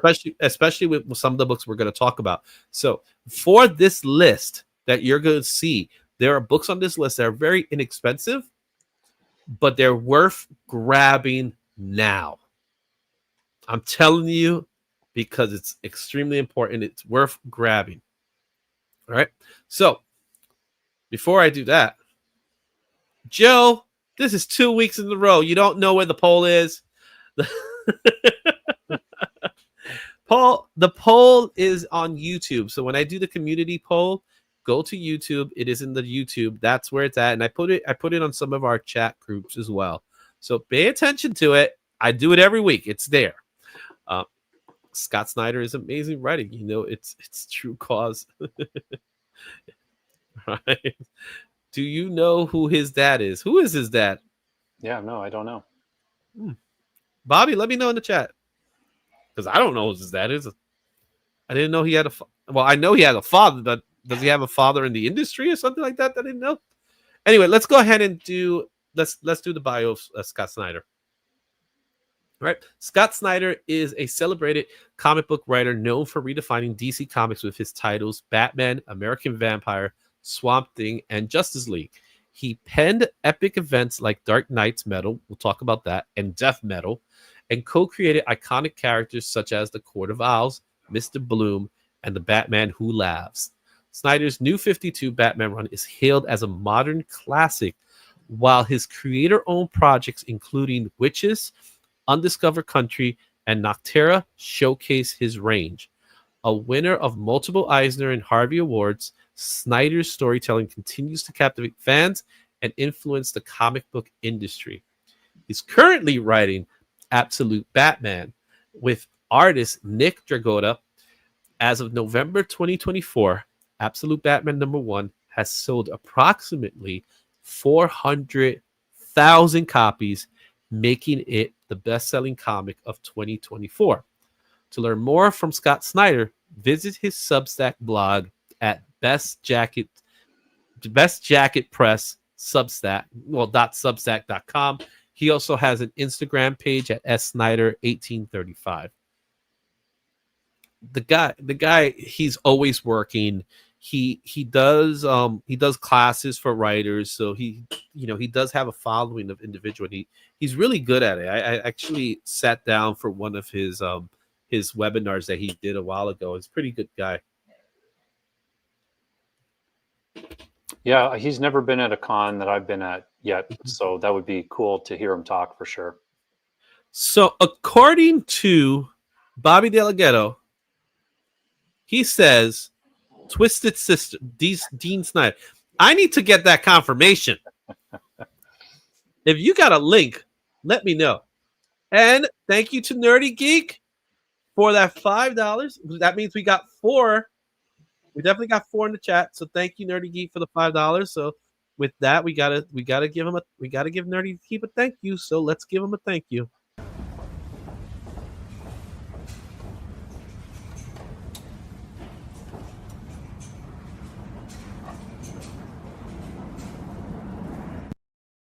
And yes, that was a rat. Also, we're not gonna take it. Yes, we're not gonna take it anymore. I know the song. All right, let's confirm that if that's real, because I can't tell you if it is or it isn't. Last I checked, he doesn't really look like Dee Snider, but who knows? All right, let's go ahead and take a look at his first published work. It's not a comic book. It's a book, and it's called Voodoo Heart. It came out in 2006 from the publisher known as Dial Press. You can purchase this book at Amazon for approximately $13. However, if you go to eBay, you can get it for about $5. It's his first published work. Yeah, I had no idea till I saw this slide either, like when I was looking through. Mm-hmm. It's also an Audible, so you could listen to it. It's very accessible. It has some praises from some writer named Stephen King. You ever heard of the guy? I can't think if I have. So, and it won't be the last time we hear the name Stephen King when we talk about Scott Snyder. But this is his first published work. I felt it was important to note it here. So if you're interested in reading it, go pick it up for $13 in Amazon, or if you want to go ahead and get an audio book, you're more than welcome to do that as well. All right, let's take a look at some comic books. Starting with a book that I think no one saw, and that's the Human Torch Comics 70th Anniversary Special. This came out in 2009 for Marvel. The book, you could pick up a slab at a 9.8 for $21, and the book itself goes for about $3. It's his first credited comic. Why would you not buy it? 9.8 for $21. That's crazy. It's cheaper than actually getting it slabbed. Yeah. So, but did you even think about the Human Torch? No, I had no idea about this book till I saw it. And it just shows you that kind of the difference between artists and writers in terms of, even though the artists we've looked at, their early appearances books sometimes didn't have a high value as well. But this to me, like, is also crazy. $21. Yeah, for 9.8 per slab. It's worth noting it's not a book that everybody is gonna go crazy looking for. So that's the reason. And just, sometimes artists first books are more in demand. Writers have kind of that same approach too, where people don't go looking for their first written works. But this is his first one, and it's funny to note that it's at Marvel is where he got his start. He didn't get his start as DC, where we're going to see the majority of his work comes from DC Comics. So that's his first noted credit. Something a little more mainstream is the X-Men. He did Nation X #1. This was part of before Krakoa. They tried to do this X Nation type of thing beforehand. It didn't really pan out so well. This book is $5. There's no recorded slabs. Yeah, this is one I checked if I had it, because there was that stretch of time in there where they were all the mutants were depowered, and that whole time, like, I kind of stopped getting a bunch of X books, because this is like off the beaten path of X-Men books for sure. Yeah, it was at a low for X-Men. They were desperately trying to get something. So this is right before the Krakoa saga, where we had, Nation X. There were some other storylines that came out. They really wasn't. No one was really gravitating towards it. X-Men just wasn't selling at the time, which is crazy to think about it, especially the way they performed in the 80s and 90s. X-Men in the 2000s, just no one cared. Yeah. Wolverine was part of the Avengers, which I think was a huge mistake, to be completely honest, because with him being there, it meant that X-Men didn't matter anymore. Yeah. That's how I looked at it. So, all right, let's take a look at our next book in this list, and that is American Vampire #1. This is his first DC title, but it's also a vertical title. And this book is going for $9. A 9.8 goes for $130. The last recorded sale was $17, and just recently. It's his first DC work, but it's also, I mentioned Stephen King. Stephen King has a backstory in this comic book. This is also a 2011 Harvey and Eisner Award-winning Best New Series. Do you know anything about American Vampire? I've never read it, but I think that this just came out. I think as one of those DC compacts that you can pick up for in the States. I think they're $9.99 or $14 here. So now, maybe that's something I'll grab so I can check this out. Yeah, it's one of those books where, as you can tell by the title, American Vampire, it's set in the Great Depression era. And usually when you think of vampires, you think of like the Victorian age or something like that, or more modern time. You don't really think about this time period for vampires. So it's set in that era, the West. It's kind of a Western / Great Depression era. It's a good book. I hear a lot of good things about American Vampire. It's long lasting. He still does work with it. It's his little property within the world of DC. And it was a Vertigo book, which now Vertigo is returning. So I'm sure we'll see more American Vampire in the future. Yeah. Yep. All right. Our next book is another book a lot of people don't know about, which is Iron Man Noir. Everybody talks about Spider-Man Noir. Iron Man Noir was written by Scott Snyder, and it's going for only $9. It came out in 2010. You can pick up a 9.8 at about $100, but let's be honest, pick up the raw book and then get it slabbed. Yeah. This is another one I didn't know about. Iron Man Noir. I have Spider-Man Noir, so I probably saw it at the same time it came out, but I've never read this one. I'll have to look it up in my Marvel Unlimited. Yeah. So you had Spider-Man Noir, Iron Man Noir. There's also an X-Men Noir. I don't know. There's a fourth one. I don't recall what's the fourth one. My brain's not functioning properly. But there is a fourth noir book. I want to say Black Panther, but I don't think it is. This book, again, didn't get a lot of traction, but it is a Scott Snyder. And you ever get a chance to meet Scott Snyder, ask him about Iron Man Noir and what's his thoughts.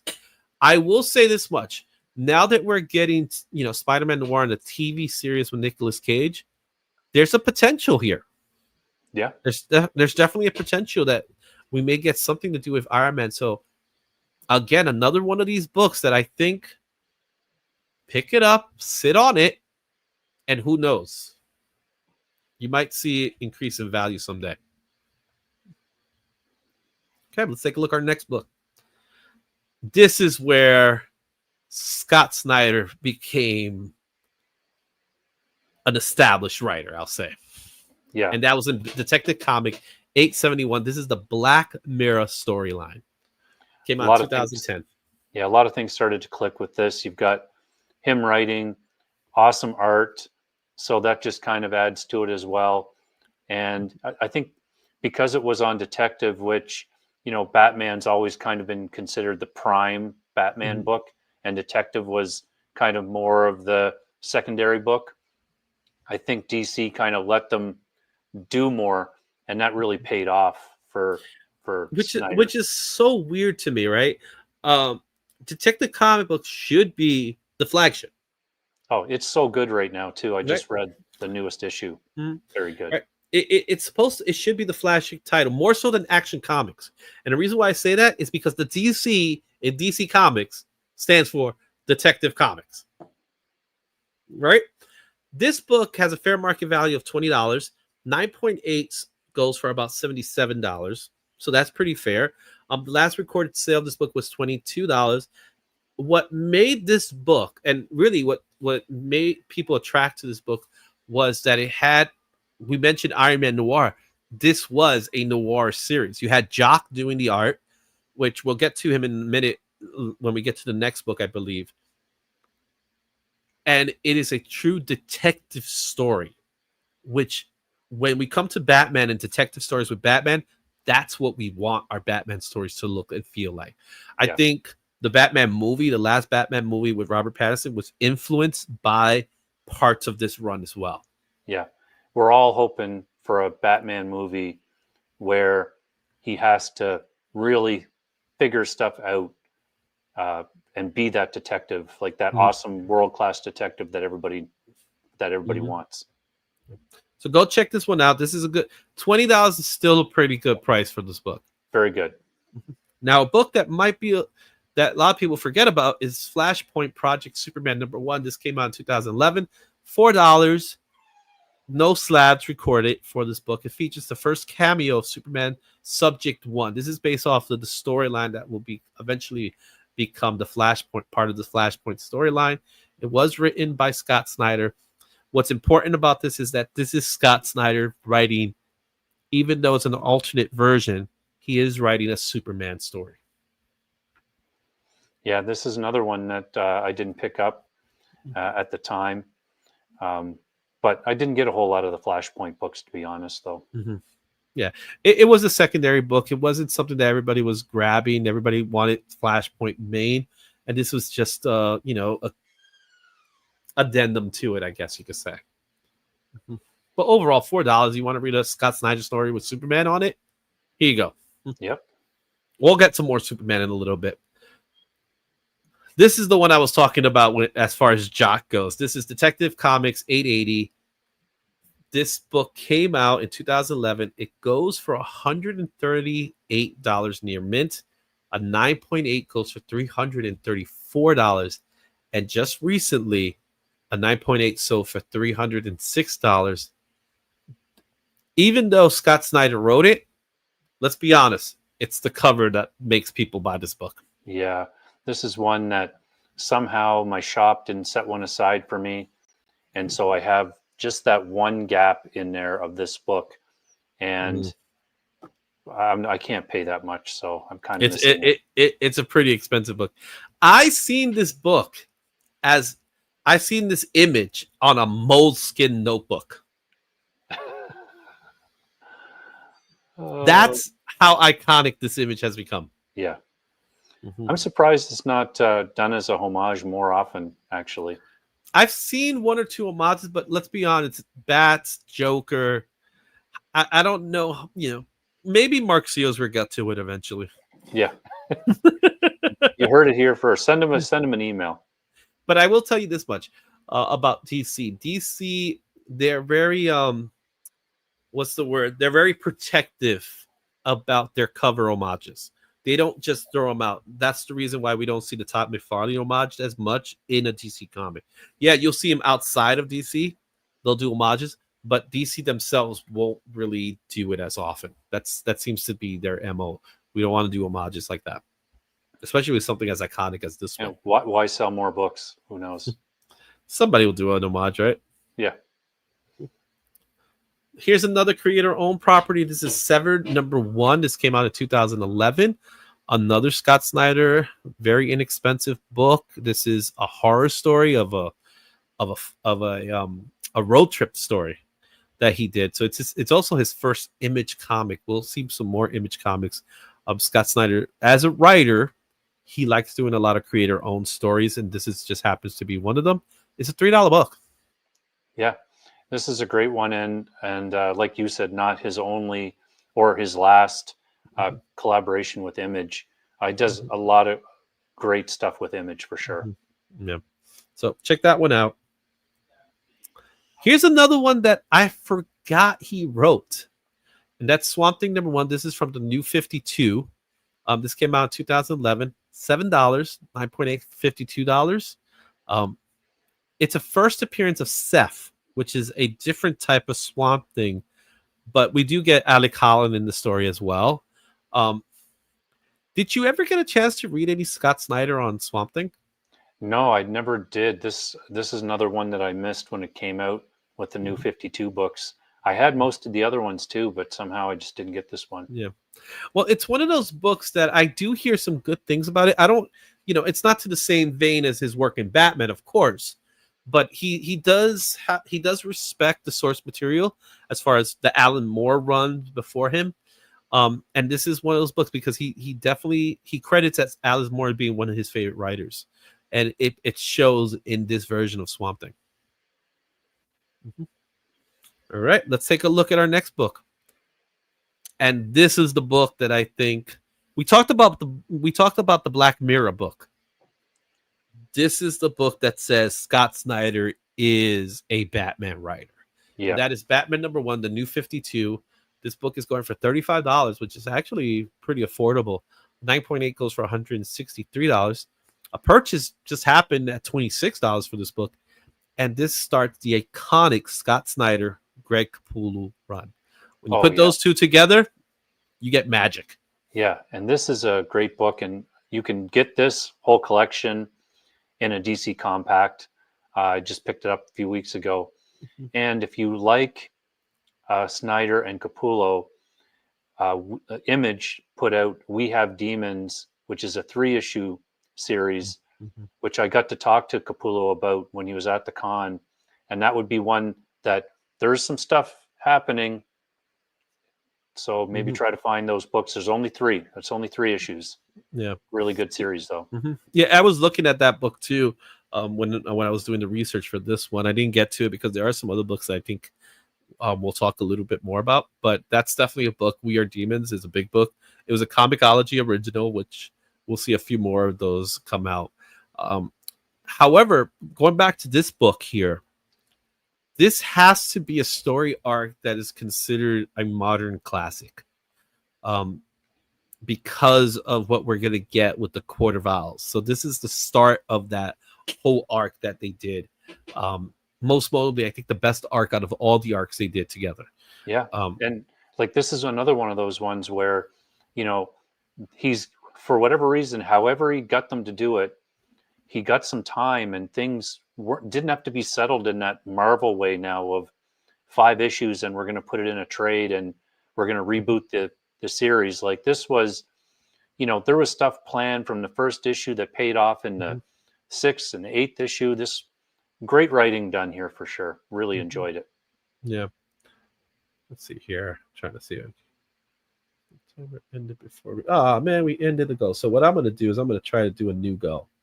So we ended the go, but we're still going to do this. We're gonna still make this. Let's see here. I wonder if I could change this. I'm gonna make it to 5. So we're gonna do 5 chats. All colors will do it, and we're gonna leave the timer. See, because it has a timer, which stinks. I don't like timers. I'll do a 3-hour timer. Okay, so I'll keep the goal running. Let's see here. Giveaway. Well, we'll call it sketch. I don't want YouTube to say anything. Sketch and comic.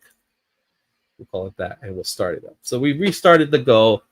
All we need now is 5. We just need 5 more. The goal's been up for you guys to see it. So, and it's of any. We'll do it of any nominal value. I think I did it that way now. Yeah. So 5 super chats. We'll get the goal in there. But going back to this book here, this was one of those rare occasions where Scott was able to write Batman being fearful about something. He was legit scared about the Court of Owls. And this is the book that started it off. And then we have the next one, which is Batman 6, is where we get our first team appearance of the Court of Owls. Issue 2 is the first appearance of Talon. Issue 6 is the appearance of the Court of Owls. This book is going for $45. This is a little more expensive. It did sell for $55. So there was another purchase of $55 that was done recently. Actually, today a purchase was made. 9.8 of this book is going for $5 short of $300. I'm happy to see that because I have one. So that's good. Yeah. And again, great cover, great story. And you're right. When you read this, you definitely get that sense of, you know, Batman is fearful and worried, and he's kind of bested by these guys, and he's always kind of a step behind, which, you know, I really enjoyed that part of the arc. I liked it. Yeah. You said it. It's a amazing cover. This cover is sick. It is awesome. Greg Capullo did amazing work on this cover, but it's so complimented by Scott's writing. You know, I think what they did together, like I said before, it's pure magic, and it continues to be that way today. Let's go ahead and give some love to JSS. Thank you for the super chats. That means we are 4 away from reaching our goal here. So I gotta say thank you.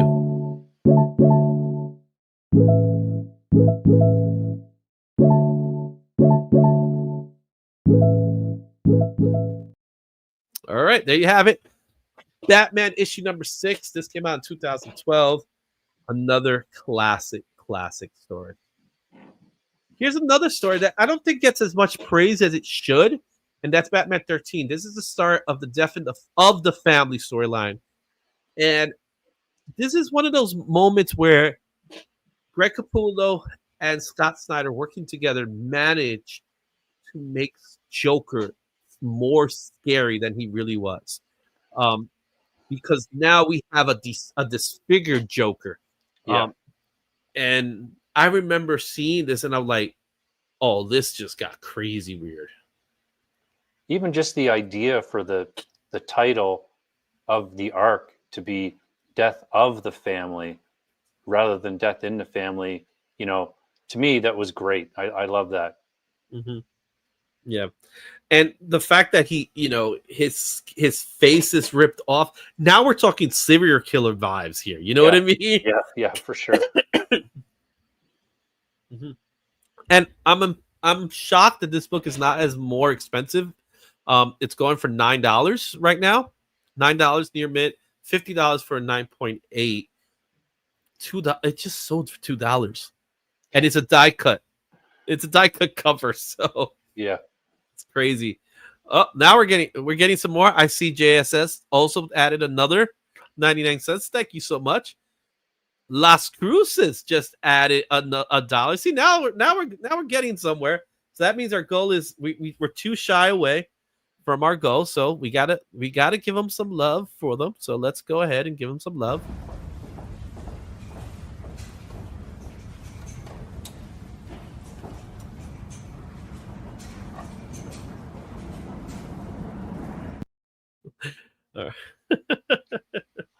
Oh, I gotta come up with some more of them. But let's go back to this. This was one of those stories. Again, it didn't get as much praise as Court of Owls, but I think it was a good second arc in the Greg Capullo Scott Snyder storyline. Yeah, for sure. I totally agree. Mm-hmm. And had lots of creepy stuff in it too, which is cool. Exactly. Going back to Superman, we have Superman Unchained #1. This came out in 2013. Very inexpensive book at $2, 9.8, $39. Features the first appearance of Wrath. It's Scott Snyder with Jim Lee on a Superman comic book during Superman's 75th anniversary. Yeah. Mm-hmm. I like this series. I have the whole set. Mm-hmm. I thought it was great. I really enjoyed it. I liked the art. I liked the story. Mm-hmm. I just remember this coming out kind of sporadically, if I remember, but I did really enjoy it. So and Superman with Scott Snyder, so it was good. Yeah, it may not have that same effect that the Batman stories did, but I think it's worth noting. You know, we got Jim Lee doing the art. You got to get him a good writer, and that was a good opportunity for Scott Snyder to do some work and really spread Jim Lee's wings for Superman. When Jim Lee was fixed on Batman, I would love to see Jim Lee and Scott Snyder work on a Batman story, see how that works out. Yeah. That would be cool to see one day. So hopefully one day we'll see that. Our next book is another one of his creator-owned project. This is Witches #1. This came out in 2014 for Image Comics. This has a fair market value of $10 and a 9.8 going for $96. Last recorded sale was $4 for this book, and it's a horror series that reinvents the witches genre. This book has been optioned for an animated adaptation by Amazon for not one, but 2 seasons. That's gotta mean they have a lot of faith in this story. Yeah, this is, like I've said in other weeks, This is one that when I go to the shop on Thursday, I gotta make a mental note and remember to ask them if they have it, because it'd be good to catch up on this one for sure. Yeah. Like when it comes to the occult, when it comes to the supernatural, Scott Snyder likes that genre. You don't get to see him do a lot of it, but this is one of those stories that, it has that Blair Witch vibe to it. When you see it, it looks like a Blair Witch knockoff, to be completely honest with you. However, it's one of those books that if it's going for $10 now, there's a good possibility it's going to go up. And if you grab it now, and again, this is one of a couple. American Vampire is another one of those books. Grab them. Just grab them. Hold on to them. Yep. I'm not saying they're going to increase in value immensely, but if the properties become famous, again, when it comes to indie titles, they have high risk, but also high reward. This is one that I think has the highest reward possibilities because it's been optioned for 2 seasons, not just 1, 2. So check that one up. Yeah, for sure. Mm-hmm. What's going on, Legion of Comics? Happy birthday, you bad.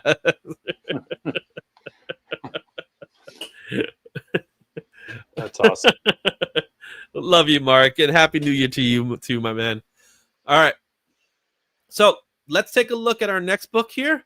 Here's one that when I saw it, it just caught my eye. And that's AD After Death, #1 for Image Comics. This came out in 2016. Another very inexpensive book at $3. This is a dollar bin book, guys. And it's set in a near future where death has been cured. And it features art by Jeff Lemire. Yeah, that's just weird enough that I would want to try to find this book just based on that. Mm-hmm. Yeah, I don't know anything of the story. This is the first time I actually hear about this story. It came out a few years ago, so it's been out for 8 years now. It's gonna be 8 years now. It's been around. I'm curious to see what people's thoughts of this book is. And that's $3. Why not? Just read it. Yeah. Mm-hmm. Okay. Here's another one that I think is sorely undervalued, and that's Dark Days, the casting #1. This came out in 2017 for DC. Fair market value $7. 9.8s go for about $68. It's sold this week for $1. And it has a cameo appearance of the Dark Multiverse, which also features the Batman Who Laughs. A character that I know is very popular. Yeah, for sure. And there were so many books that came out with this whole metal thing that this is one that I missed. I just was looking it up. I have the Forge one, but I don't have this one. This is the one that he wrote it. It's funny, he didn't write the first appearance of the Batman Who Laughs. That goes to the Titans book. But it's his idea, his concept. The cameo's here, which I think is crazy to think. And this book is someone bought this book for $1 this week. That's awesome. That's the epitome of dollar bin book. Yeah. So there you have it. Random Rips, what's going on, my man? How you doing? All right, this has been a good one, man. DC Metal was fun. That's what I got to say about that. Which brings us to Dark Knight's Metal #1. Yeah, another very inexpensive book, but this is the start of DC Metal with Scott Snyder and Greg Capullo. I just would love to have been in that room when they started talking about this. Let's do something that's just metal, man, and they're just being rockers right now. You know what I'm saying? Yeah. For sure. Mm-hmm. You can even see it in the cover. Oh no, they were going all in on metal. You know what I mean? So, but there is a I was trying to look for it, but I couldn't really find it. There is a metal album. Have you heard about the album? No, I haven't heard it. They made a comic that features an LP record with it. Attack. Oh no. So I have to go back to look for it. I couldn't really find it at the time. I didn't have enough time to look for it, but it does exist. I'm almost certain Mark would know about it. Um, but it is something that's out there. And Metal was it had some length. It wasn't like a short mini series. There were series that came together with it that ended up becoming almost like an omnibus of comics. This is pretty much one of this is the start of the story arc. It really starts with Dark Days, but this is issue number 1. Go pick it up, $3. Read if you have a chance to read it digitally, go ahead and read it. It's just fun. That's all it is. It's just fun storytelling, right? Take Prime, what's going on, my man? How you doing? All right. And right now, our goal, we just need 2 more. We need 2 more chats to hit our goal for the sketch and comic. So let's see if we can get that done today. All right. Our next book in this list is Justice League number 1. This came out in 2018. Another book that's very inexpensive at $7 with a 9.8 going for $26. Last recorded sale was $6. And it features the first team appearance of the Legion of Doom led by Lex Luthor. I really have to double check on this one if it's true or not. But this, from what I read, this is the first appearance of the Legion of Doom as a group within the DC universe. Yeah, and this is one of those rare ones that came with a free digital code in it. DC only did that with a few books, and this was one of them. I have it somewhere digitally. I don't even know how I would look at it, probably DC's site, but I always enjoy good Justice League books. So this one, I have all of this run as well. And what are your thoughts of it being the first team appearance of the Legion of Doom in comic continuity? I'd have to go back and read it again to see for sure. I'd have to look it up too and see if that's what CLZ says. But yeah, I remember seeing those guys. For me, I remember that in the Harley cartoon, which just made me laugh. So, well, they do have the Injustice gang that exists prior to the Legion of Doom, but the Legion of Doom by title, I don't think ever existed in the DC universe until this moment. So, kind of weird that it took that long for it to happen, though. Yeah, actually. Because we're talking about the 70s when the Legion of Doom was first introduced in the cartoons. So to go all the way to 2018, that's crazy to think about. All right, let's take a look at our next book.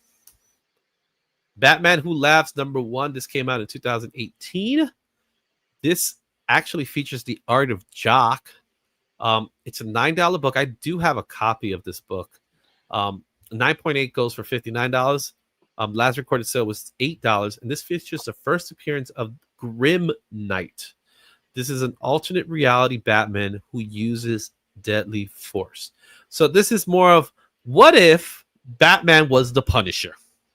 Yeah, exactly. Yeah, and I like this series. I felt like I remember the feeling of that I was missing a key issue or something as I was reading through all of these metal books and everything, because I do have them and I enjoyed them, and the covers are great too. They go right along with it. Yeah, and then with Jock's artwork, how can you go wrong with that? I love this cover. I think this is a phenomenal cover. I just like that little "miss me" in the bottom where he says that. Yeah, it looks really good. Great lighting effect as well in this book. The Batman Who Laughs is obviously a derivative character, but I don't know how to think about it. You know what I mean? It's like, what if Batman and Joker became the same individual? That's kind of the concept behind it, right? Yeah, exactly. Yeah. But is he worse than the Joker? Yeah, I don't know. I'd say probably. Mm-hmm. Because he's Batman. Yeah. But he has this. So you guys tell me in the chat, is Batman Who Laughs more dangerous than the Joker? I'm curious. I want to hear from you guys. Okay. But I personally like Batman Who Laughs. First of all, he has one of the sickest costumes. I love his costume. Yeah. So all it is, I've seen guys walk around like that. You know what I'm saying? Yeah. it's a great concept for sure. Mm-hmm. Next up, Batman Last Night on Earth. This is a DC Black Label comic. This came out in 2019.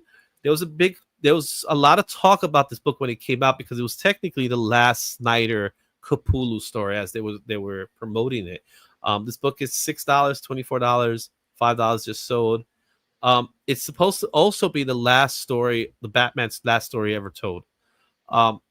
I have not had a chance to read this, but did it live up to the hype? I enjoyed it. It had an interesting part. You can tell from this cover, so it's not a spoiler. But there's some funny interactions that I remember between Batman and that's the Joker's head that he's carrying around there. Yeah. And it talks to him sometimes, just kind of some funny interactions there. So I did like it. It's not a long series either. I think it was only 3 or 4 issues. Yeah, it was about 3 issues, I think.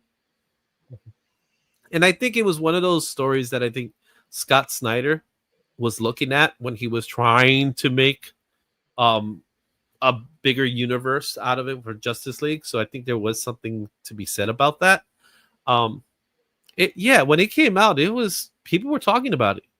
I remember there was a lot of talk about it. Obviously, in 2019, we only had, the pandemic was just around the corner, so I don't know how well it performed afterwards. Yeah. So it's interesting. It's interesting to note that this book is going for about $6, which is generally the cover price of the book.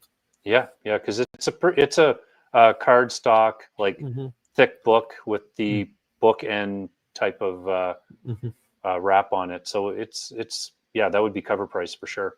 Right. And then here's another book that I think you got to grab it while you can, and that's Undiscovered Country #1. This book came out from Image Comics 2019. It's going for $3, $19 for 9.8. Another dollar bin book. It's a post-apocalyptic pandemic story by Scott Snyder and Charles Soule. Charles Soule, the writer of 8 Billion Genies. Yep. They work together, and this book has been optioned by New Republic Pictures back in 2019. Last I heard, they're busy writing the script. Another one that I'm going to be looking for on Thursday. It's a book. Just have it. Just hold on to it, because you never know. Not to mention, there is a foil, and the foil came back in New York Comic Con in the same year. Goes for $80. No recorded slabs. However, it's sold way back in 2020. Believe it or not, 2020, right when the pandemic started. It's sold for $12. It'd be interesting to see what it would sell for now. 500 copies. Yeah. Like, I'm willing to go hunt it down just to see what I could get it for. Yep. And just like I said to you, hold on to it. Yeah, why not? Just in case for $25. Exactly. All right, Noctera. This is another one of those popular series that he had with Tony Daniel. Came out in 2021 for Image. Fair market value of this book is $6. There's 9.8 for $33. The last sell of this book was at $6, and it has been confirmed that there is a TV deal with Netflix for Noctera that will also be with James Wan, the guy who kind of made a movie called Aquaman. Yeah, this series is great. I've read the whole thing. It's on a break right now. Given the popularity of Stranger Things, this is kind of in line with that, but a little bit different. It's just different enough. The characters are all solid. The villains are great. The story's good. This is a book that you can easily pick up in trade, or if you want the originals, grab them. And it's a good read with great art. I highly recommend this book for sure. And it's been picked up by Netflix, so who knows what's to expect for this book as well.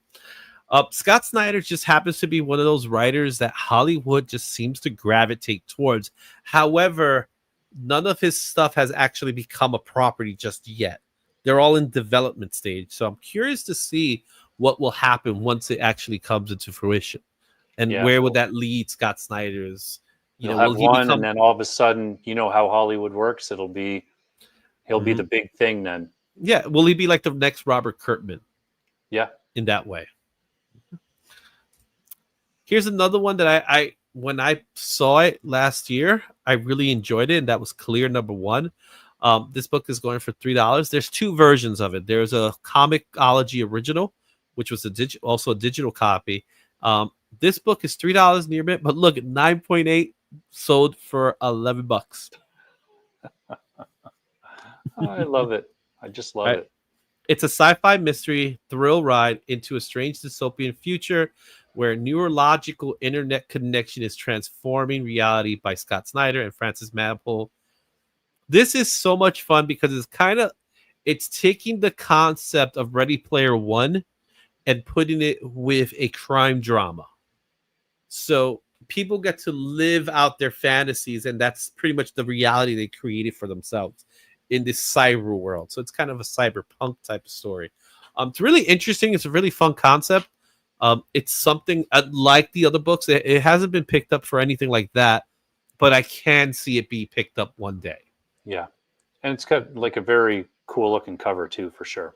Yeah, the colors. Francis Manapul is a phenomenal artist. He's currently doing the Rockefellers over with Ghost Machine. So again, another worthwhile book. Okay. Another one that's been picked up for an option is Dark Spaces Wildfire #1. This came out in 2022. This book is going for $7. 9.8. Again, $12. Wow.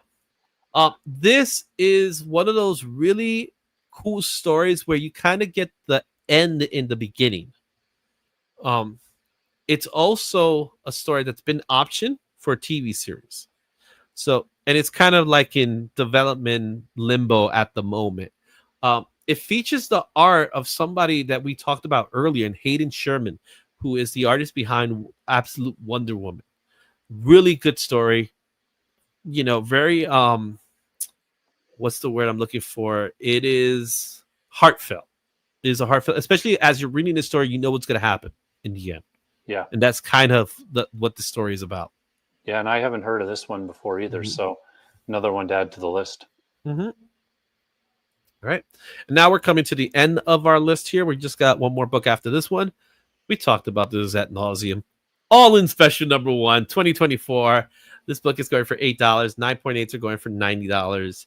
The last recorded sale was $5. It's the introduction of the Absolute Universe. What's to say, right? Pick up this book. You should pick it up. So every time I hear about the Absolute Universe, I keep thinking to myself, was the intention to create a universe, or was it the intention to create some kind of Elseworld story, and DC liked it so much that they wanted to make it into a universe? Yeah, it's tough to say because they wouldn't have known ahead of time about the success that was going to come up for sure. I mean, you can't really tell by reading them. You could let a bunch of people read them and maybe they all would like it, but it's hard to say.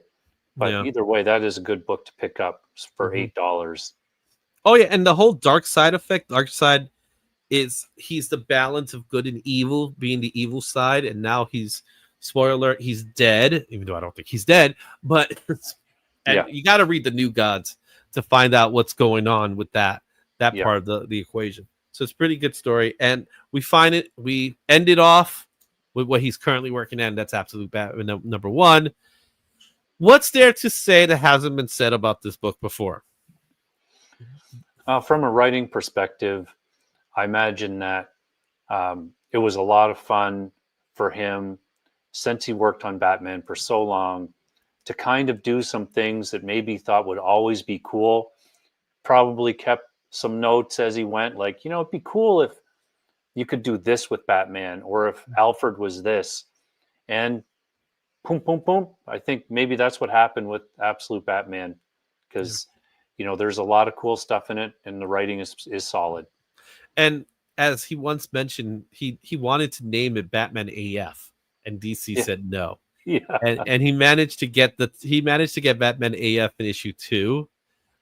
That's a cool little story to go there. But his work with Nick Dragotta has been amazing for the storyline, especially with the amount of panels that some of the pages have.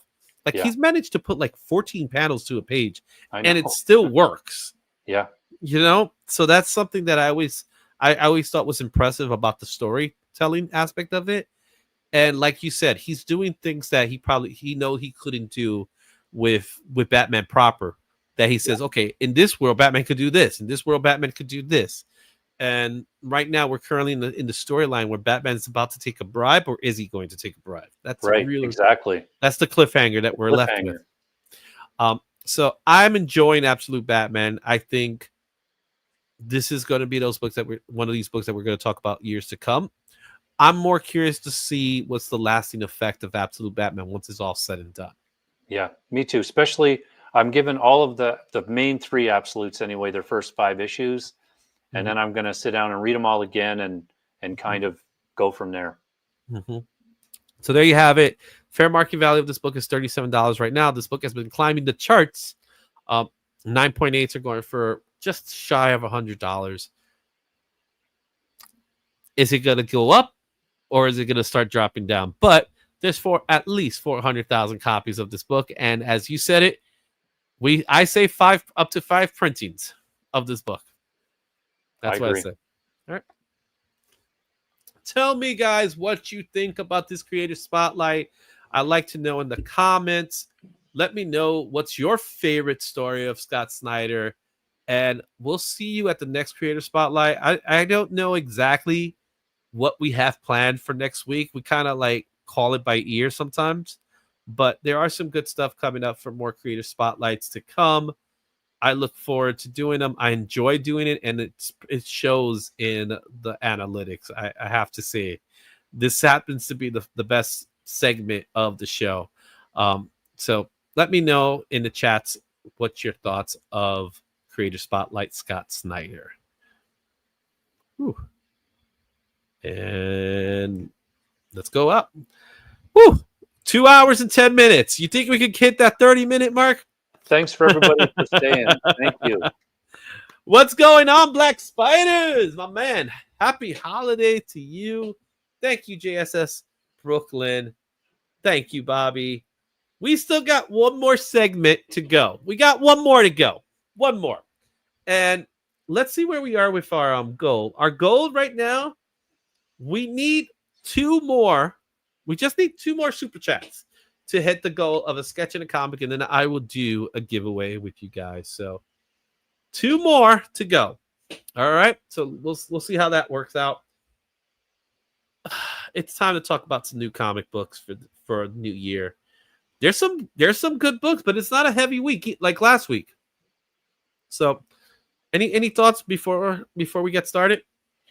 I'm looking forward. I always love New Comic Book Day, so I always like to see the ones that I don't really know about that are coming out, or any surprises or anything like that. We'll probably talk about one of them, so I'll just save that for later. But I'm looking forward to New Comic Book Week for sure, or New Comic Book Day. All right, so let's take a look at our fresh picks for this week, January 1, 2025.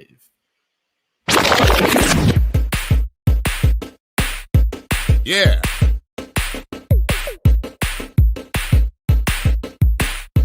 Yeah. Oh, that cover. I'll talk a little bit about that cover in a minute, but oh boy. So for those of you who have never watched this segment, we're going to go through the new comics coming out this week, for the week of January 1st, 2025. We don't do what most people do, and we're not going to go into League of Comic Geeks or Cover Price or any one of the sites. Instead, we have took some books out. We took a look at some of the keys that are scheduled to come out, and we kind of put that together to what we have here. So it's kind of a condensed version of New Comic Book Day. We hope you like it. If you haven't seen it, we thank you for your time. Like I said, if you like this, hit that thumbs up. You guys know the deal. And if you like this content, just subscribe, leave a comment, as always. Let's go ahead and talk about these books. But first, I have to give credit where credit's due. Got to give love to our guys at Superior Stands for, helping the channel out. They help the channel out in some ways. They provided me with some Superior Stands. I do plan on doing a Superior Stand giveaway coming up soon. to go along with the January box. So there will be a January giveaway box for channel members. If you don't know, I do have a channel membership. You could join. I do believe it's as low as 99 cents a month or a little higher. There's different types of tiers to go along with that. But Superior Stands, they're great guys. I love their stuff. I love their stands. Go check them out. And let's talk about some comic books. But here's someone that I haven't seen in a while. What's going on? Rosario's Comics. Wish you a happy new year as well, my brother. Yeah, I did 3 toast. Now on the supers. Yeah, let's do this. I was able to peel. Oh, look at that. Congratulations. All right. And like I said, we are going to talk about that book a little bit later. So let's take a look at this week's books and we'll do the little rundown. So there's 55 scheduled new comic books. From that, 211 have variants. There's 12 new number ones, and there's 10 potential new keys. As of right now, I recorded 3 first appearances. As I mentioned before in previous videos, the keys are something we don't know until they come out. So, anything could consist of a key. It could be an iconic cover, so that won't be part of this key list. But we're aware of 3 potential keys as per Key Collector Comics. All right. The breakdown is as follows. Marvel has 14 titles with 65 variants. DC has 11 titles with 51 variants. Image has 6 with 16 variants. Boom has 2 with 10 variants. IDW has 1 book and no variants. Shocker. Dark Horse doesn't have any books for this week. Dynamite has 1 book, 17 variants. Love them. Got for that. Mad Cave Studios has 1 book with 2 variants, and Titan doesn't have any books, but they have 2 variants. And from the indie publishers, you have 19 comic books with 50 variants among them. Wow. Dynamite. You got to love them. Yeah. Dynamite. We got another one. JSA is like, we got to get it. We need 1 more. 1 more. 1 more, guys. And you guys are going to get to be part of the giveaway. We'll do that. And who's going to put Izzy over? Variant age. I know, right? It really is. So we need 1 more super chat to do the sketch and comic giveaway when the show is done. Who's going to be that last person to do it? So, guys, 1 more. We got about maybe a half hour left to the show. So let's go ahead and look at the publisher breakdown. All right, starting with key issues for the week. The Ultimates number 8 features the first appearance of the Guardians of the Galaxy, which will feature Captain Marvel, Cosmo, and Star-Lord. But there's also a 4th character, and that's the Ultimate Nullifier, who in the mainstream is just a weapon. Here, it's that big dude in the back. This will be a cool book to pick up for sure. And, the Ultimate Universe, I think the closer it gets to this 1 year in, 18 months and all that stuff, it's going to get better and better, hopefully. I agree. And I'm interested to see what the Ultimate Nullifier is going to be like in this universe, especially since it's just a weapon in the standard universe. So I'm very curious about that. I picked up a copy. I already have my copy. I plan on reading it in the next couple of hours or tomorrow or something like that. So there you have that. All right. It looks like we've hit our goal. So Nerdy Geek with $1 and Comic Cats with $1.99. Thank you so much, guys. It's time to give you guys some love for that. So let's see. What could we do as far as the love goes? Let's just say thank you.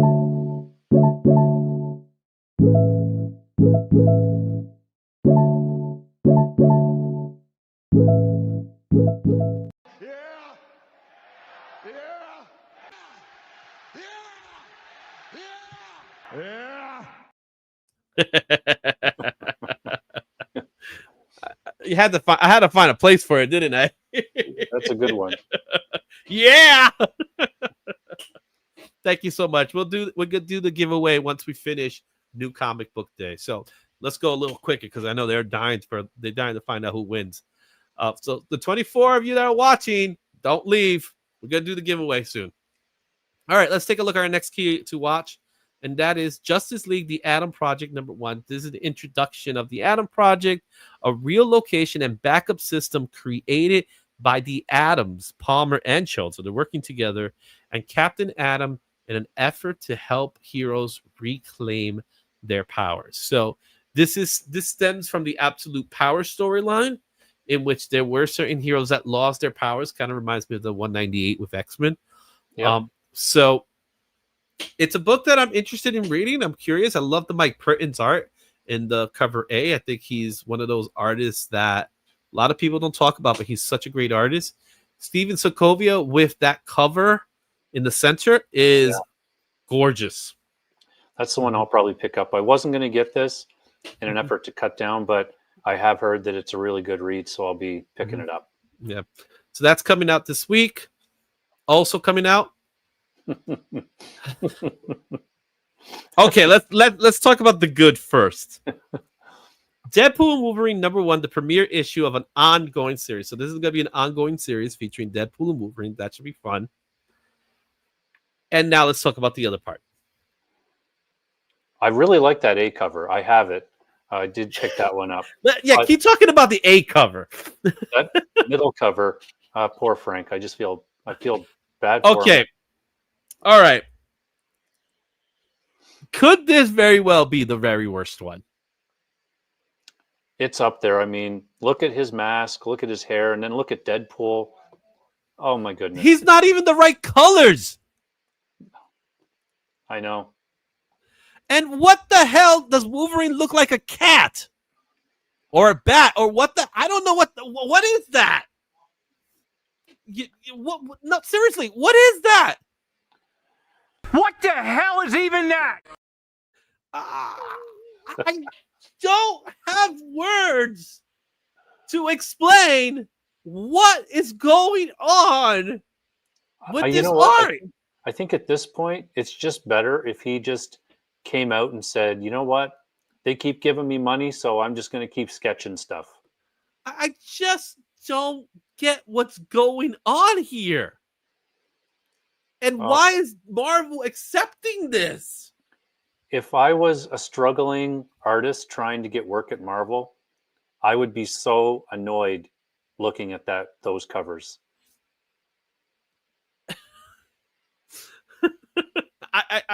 I'm speechless. I do like the Doodle Pool, which is better than the Frank Miller cover. Yeah. I don't know, man. I'm at a loss for words here. I really am. You know what I mean?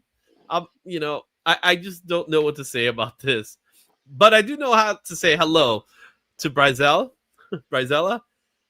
Frank Miller, keep giving them the checks, Marvel. It's Frank Miller art. If Frank Miller gave me the original art, yeah, you know what? If Frank Miller gave me original art, I'll cherish it too. It's Frank Miller. My 7-year-old could maybe do better. Yeah, the book that's right next to that one looks like it was done by a 7-year-old and it's better. Have you not seen any of his art the last 25 years? No, the last 25 years, it did not look like that. This is his last 3 years. It's been like this. Yeah. I would wipe my arse with it.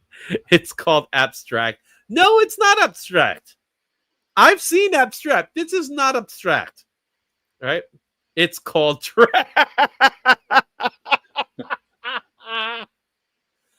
it would go down as the worst cover down the road, sadly, but it happens to many artists in there. Okay, let's be honest with ourselves. I'm going to use an example of a guy that I've been apologetic for too, and I'm going to go off the tangent here. This would not be in the final recording. So I'm going to go off on a tangent here, Shane, for a second. John Romita Jr. People have been saying that his artwork has been awful the last couple of years, which I'll openly admit it's not the best of his work. I'll openly admit to that. But I still see the remnants of the artists that I love in John Romita's work, John Romita Jr., where his work is still noticeable. It's fine. It's not the greatest work. It's not his best work, but it's fine. It's acceptable. I'm not a fan of his covers. I still don't mind the interiors. I just don't like the covers. Yeah, but it's not the best. It's not his best work.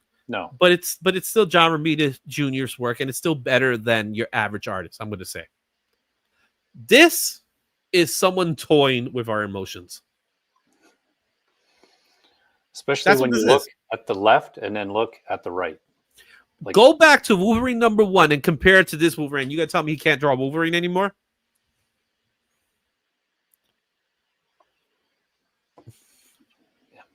And don't ever say unkind. Bobby. I love John Romita's work. I'm an apologist for him.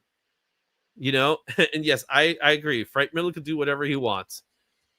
I honestly, there's, I don't know what's the underlining story behind this, if there is one, or if this is just a guy cashing checks, and there's like, here you go, I did this in 15 minutes. There's something terribly wrong. Like, just look at it. Okay, forget about the face, the mask. Let's screw the mask for the moment. Where's the rest of Deadpool's body?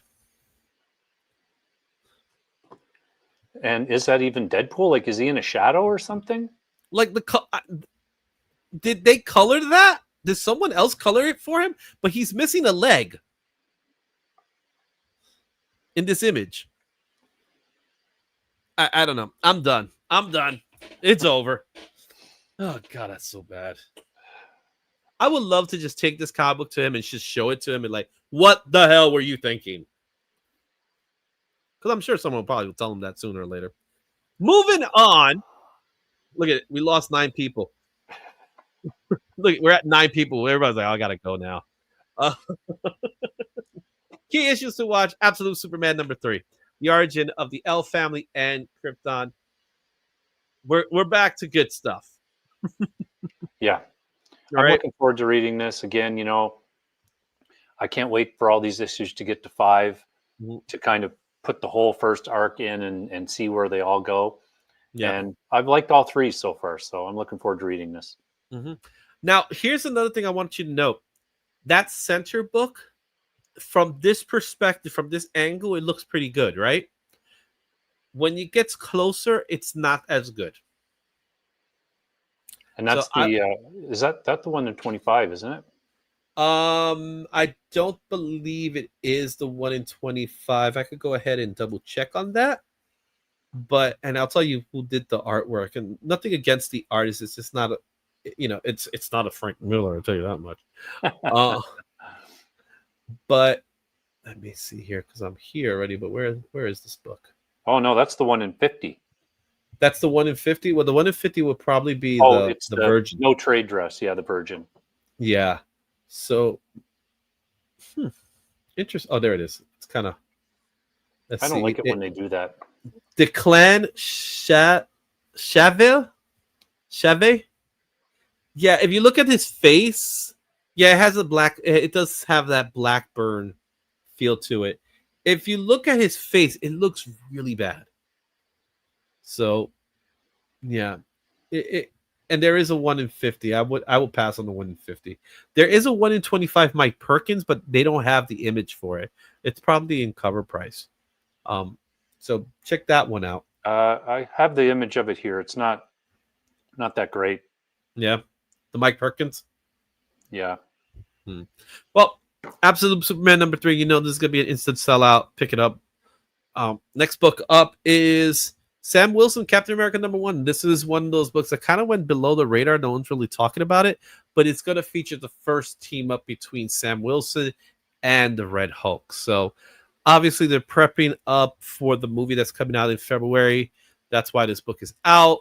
There are some really cool covers for this book. That one with the American flag, that's a Luis Botasio cover. there's another one that we're going to see a little later when we get to the fire covers that is really cool. But the cover A is also a pretty cool cover, and there's also a version cover of that one as well.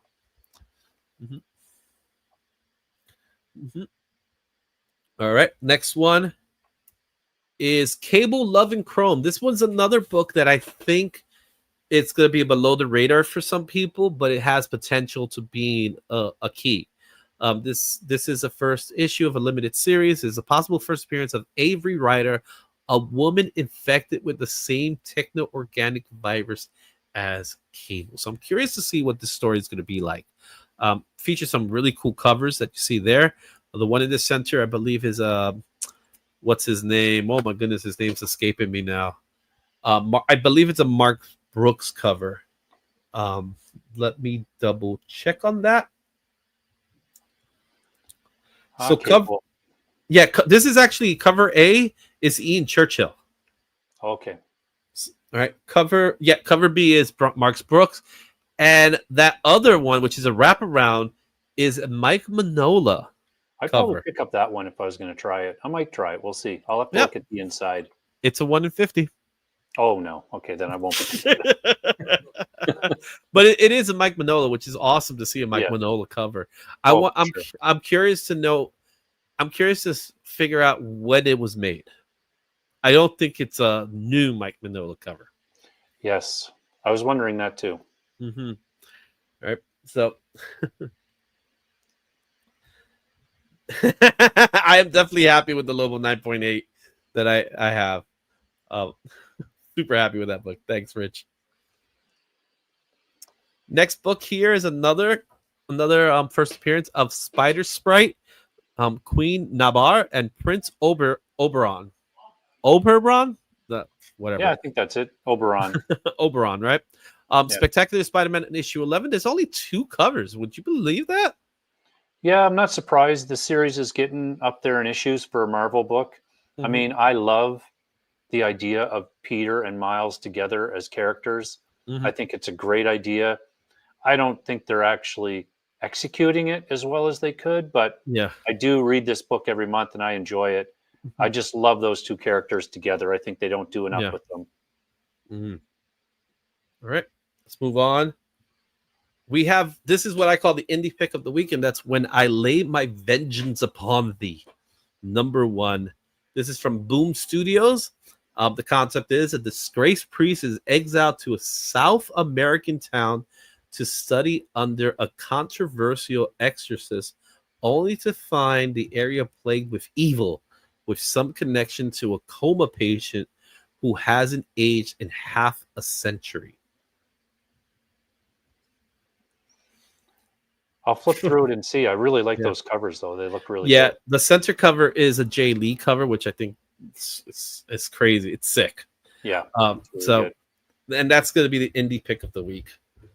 All right, let's take a look at some eye-catching variants, starting with What If Galactus Transform 1 transformed the Hulk. We'll take that back. What If Galactus Transformed Hulk number 1 from Stephen Platt. Damn, that's nice. Man, I say it all the time on my channel, but when there's a Platt cover, you should just plan on buying it because there's a pretty strong chance it's going to be sought after at some point. It's a beautiful cover too. Yeah. And next to it is Frank Miller. Look at the 2. Compare the 2 and tell me what you think. And there's also a really nice Ryan Brown cover of that book as well. Exactly. This was not as bad as the other one. No. Right? This is not as bad. What's really cool is that Avengers 22, which features Mike Walsh doing an homage to a Steranko, but this time with Sam Wilson as opposed to Steve Rogers. You know what? I missed that one on Saturday. No, on Saturday. What am I saying Saturday? On Wednesday, I think I'm going to go back and get that one. Yeah, and that's also where they have the Black Cat joining the Avengers as well. So that's right, which is also a potential key book as well. Mm-hmm.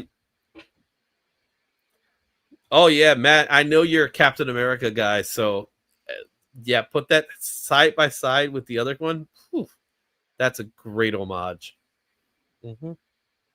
All right. Here's another one. This is one of your picks. Batman 156, Alex Lorenzo cover. Look at that Batman, cover.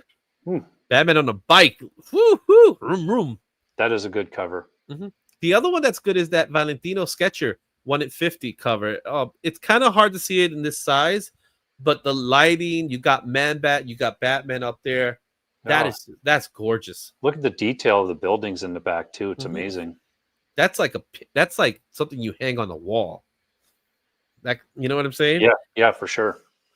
And of course, I had to throw it in there for Chris the Comic Vet, Poison Ivy 29, Jenny Frison. Yeah, I had a chat with him today because I got an email about a book coming out that is a kind of risque cover of Frison's for Hello Darkness 7. Okay. Yeah, that's one to watch out for too. But you can't go wrong with her doing Poison Ivy. She does a great job. Oh, but she looks so great, man. Just look at her eyes are staring into my soul. Yeah. And that's a really good series too. I mean, it's already up to issue 29. It's a good read, and the art's been really consistent. Yeah. All right, up next, this one was Batman 3. This was Marcelo Takara, I believe it is. That's a nice Batgirl. Yeah. That's a book that I don't want to buy, but I keep buying because it's actually really good.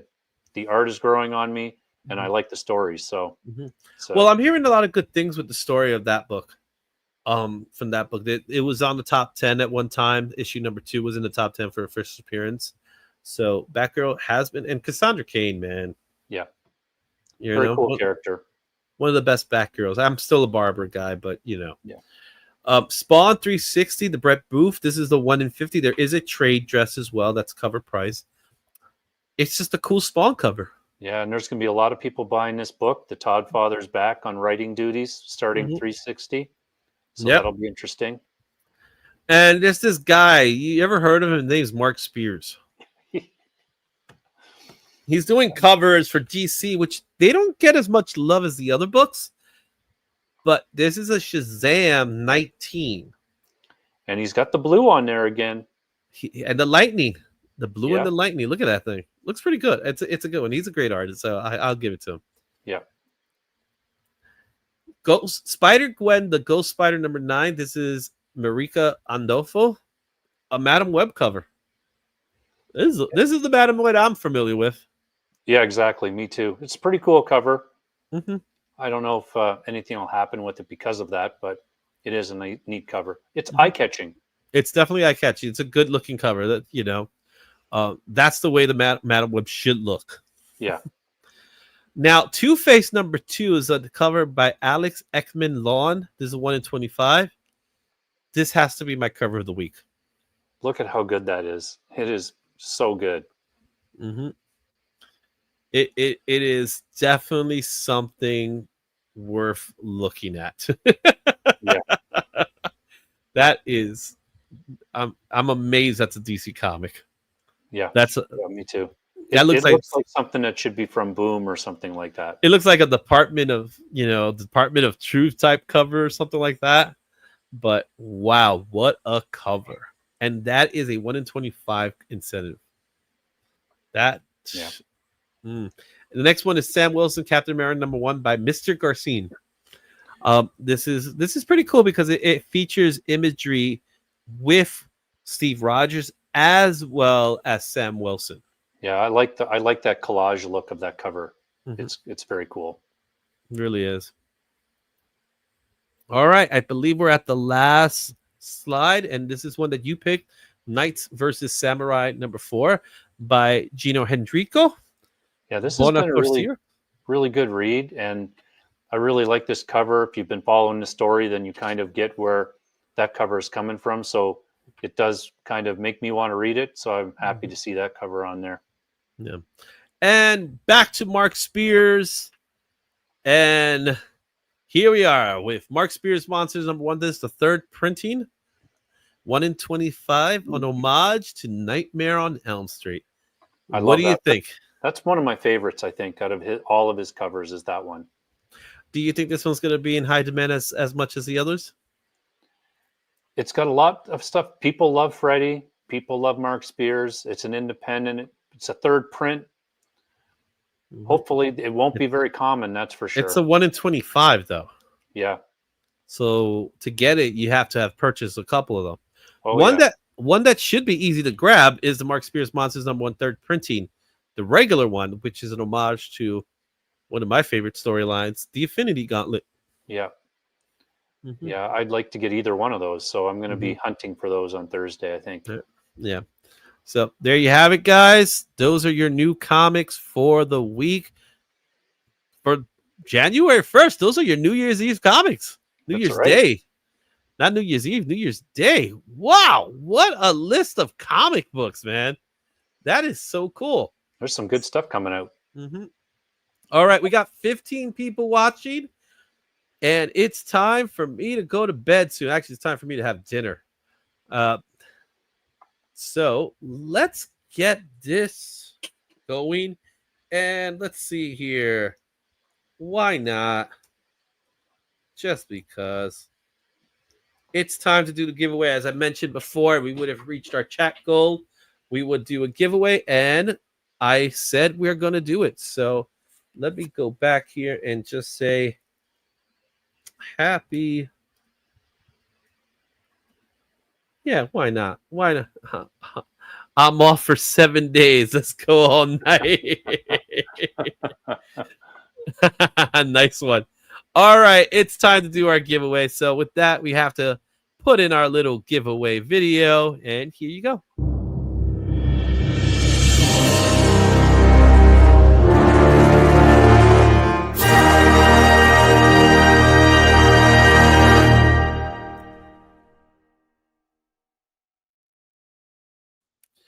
It's time to celebrate a new year. It's happy 2025. So make sure you put happy 25 in the chat for your opportunity to get a sketch and comic. So thank you all of you who gave the super chats. I really do appreciate that. That's going to help fund this channel, because this channel this channel costs money. A lot of people don't know it costs money to do these things, man. And I want to give you guys the best I could possibly give to you guys. So first of all, thank you for a great 2024. I know a lot of people have been doing their picks and what was their highs and their lows. I normally don't do that kind of stuff. I might go ahead and do something here and there, but I want to give you guys all the love and credit. Thank you all for an amazing 24, and I look forward to an even greater 2025. Shane, I got to meet you this year. You're now part of this channel. If you haven't had a chance to go sub up Shane's channel, please do give him as much love as you give me, or actually give him more love than you give me, because I know a lot of people hate my guts. But definitely go hit up Shane at 1063. If you guys, those of you who have wrenches, please go ahead. If you guys have him, please go ahead. If I could do that, I'll try to get it myself here, so you guys could have it. 1063 comics. But what's going on in 1063 comics? So I'm like you. I don't really. This is kind of my first end of year that I've really been doing it, doing YouTube. So I haven't really decided if I'm going to do an end of year thing, but I do have a couple of plans for. I'm going to do a little bit of a deep dive, because I found myself in a little bit of a YouTube rabbit hole on the Beast, the X-Men, Hank McCoy, and just kind of his history from going from human to gray to black to blue. And can't really find anything on it, so I just thought, well, I'm going to have to do it myself. And probably a room tour. Those are a couple of my goals, but I really appreciate being invited to do this. I really thank you. I have such a good time. I really enjoy it. So thank you. And yeah, everybody, let's have a really great 2025. I'm looking forward to it. Yeah, and it's been great. When I first started doing the new version of the show, I really was, I was doing it on my own at first for the first, I think 2 or 3 times. I think I did it, and it was fine. It was definitely fine, but it's always great to work off of somebody and talk with somebody. And I wanted to get somebody that had knowledge in comics, but I also wanted, someone that was going to be as professional as I'm not. Uh,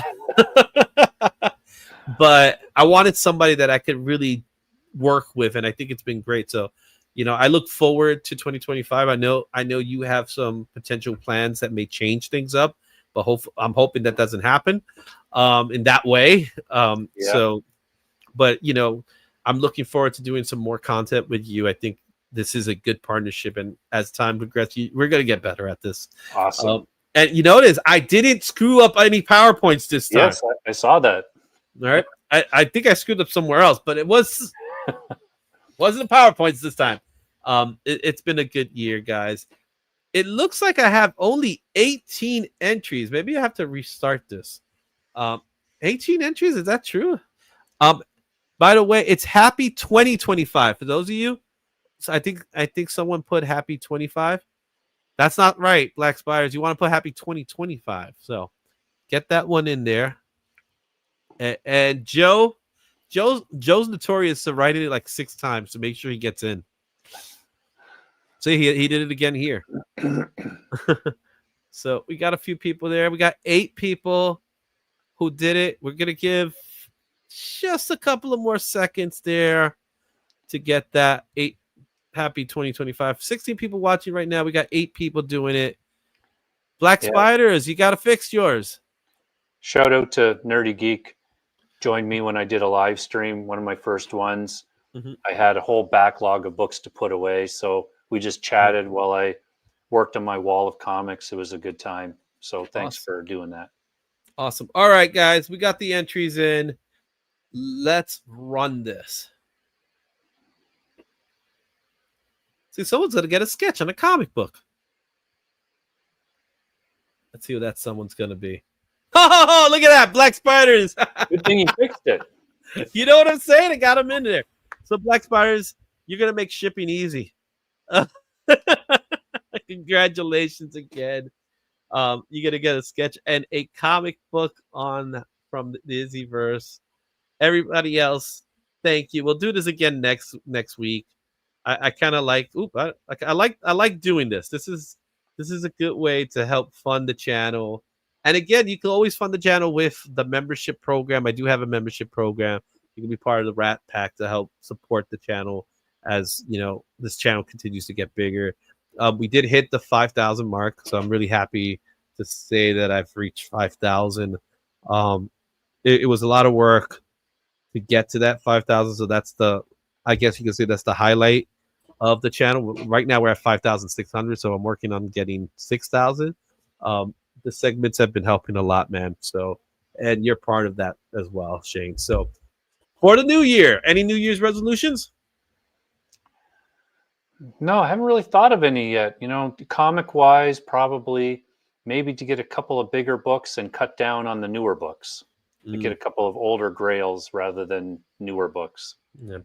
I have to make a list to see what I have planned for 2025. There are some books I want to get. I did mention some Spider-Verse characters I want to pick up. That's something I've been interested in picking up. I've been slowly picking up Spider-Verse characters here and there. So I was like, you know what? I'm making a thing out of this. It's easier said than done, but I got some of the big ones already. So I'm still trying to get like Penny Parker. That's probably the biggest one right now for me. That one and Gwen. Oh, let's not forget Miles. I got to get a Miles. Wow. It should interest you to know that I have 2 copies of Edge of Spider-Verse 2. Both are set to go for grading imminently. Ooh, it's good to know. So we might have to talk. I'm working more on. I want to fill in Uncanny 94 to 100, and then I think after that I'm pretty good. I've got almost everything after that. Yeah. For me, Uncanny 101 is one I want to get because it's the first appearance of Phoenix, and for those of you who know, I named my daughter Phoenix, so I have first appearance of Jubilee, who's my other daughter. So I gotta get the first appearance of Phoenix. So that's definitely part of the list of books. But it's up there in price. So right, I gotta get a second. You can get that time slide cover. Yeah. It's really I have it. I definitely have it, and I have a facsimile as well. So it's all good there. Anyway, guys, it's time to say goodbye. We'll see you in the new year. Yes. And again, go hit up Shane and his channel.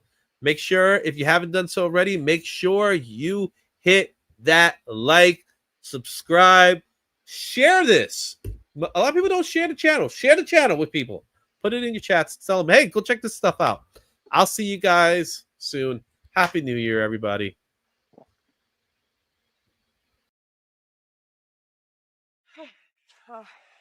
I think this is it. I think you're about to go home. Okay. All right. Look, thank you. Thank you. Thank you. Thank you. Thank you. Thank you. Thank you. Thank you. Oh, thank you. Thank you. Thank you. Thank you. Thank you. Thank you. Thank you. Thank you. Thank you. Thank you. Thank you.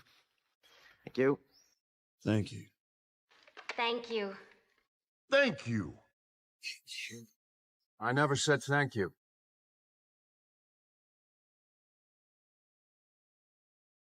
And you'll never have to.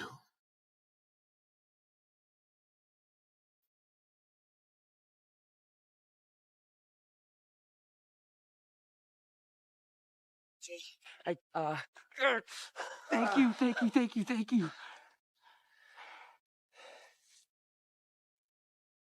I guess I'll see you.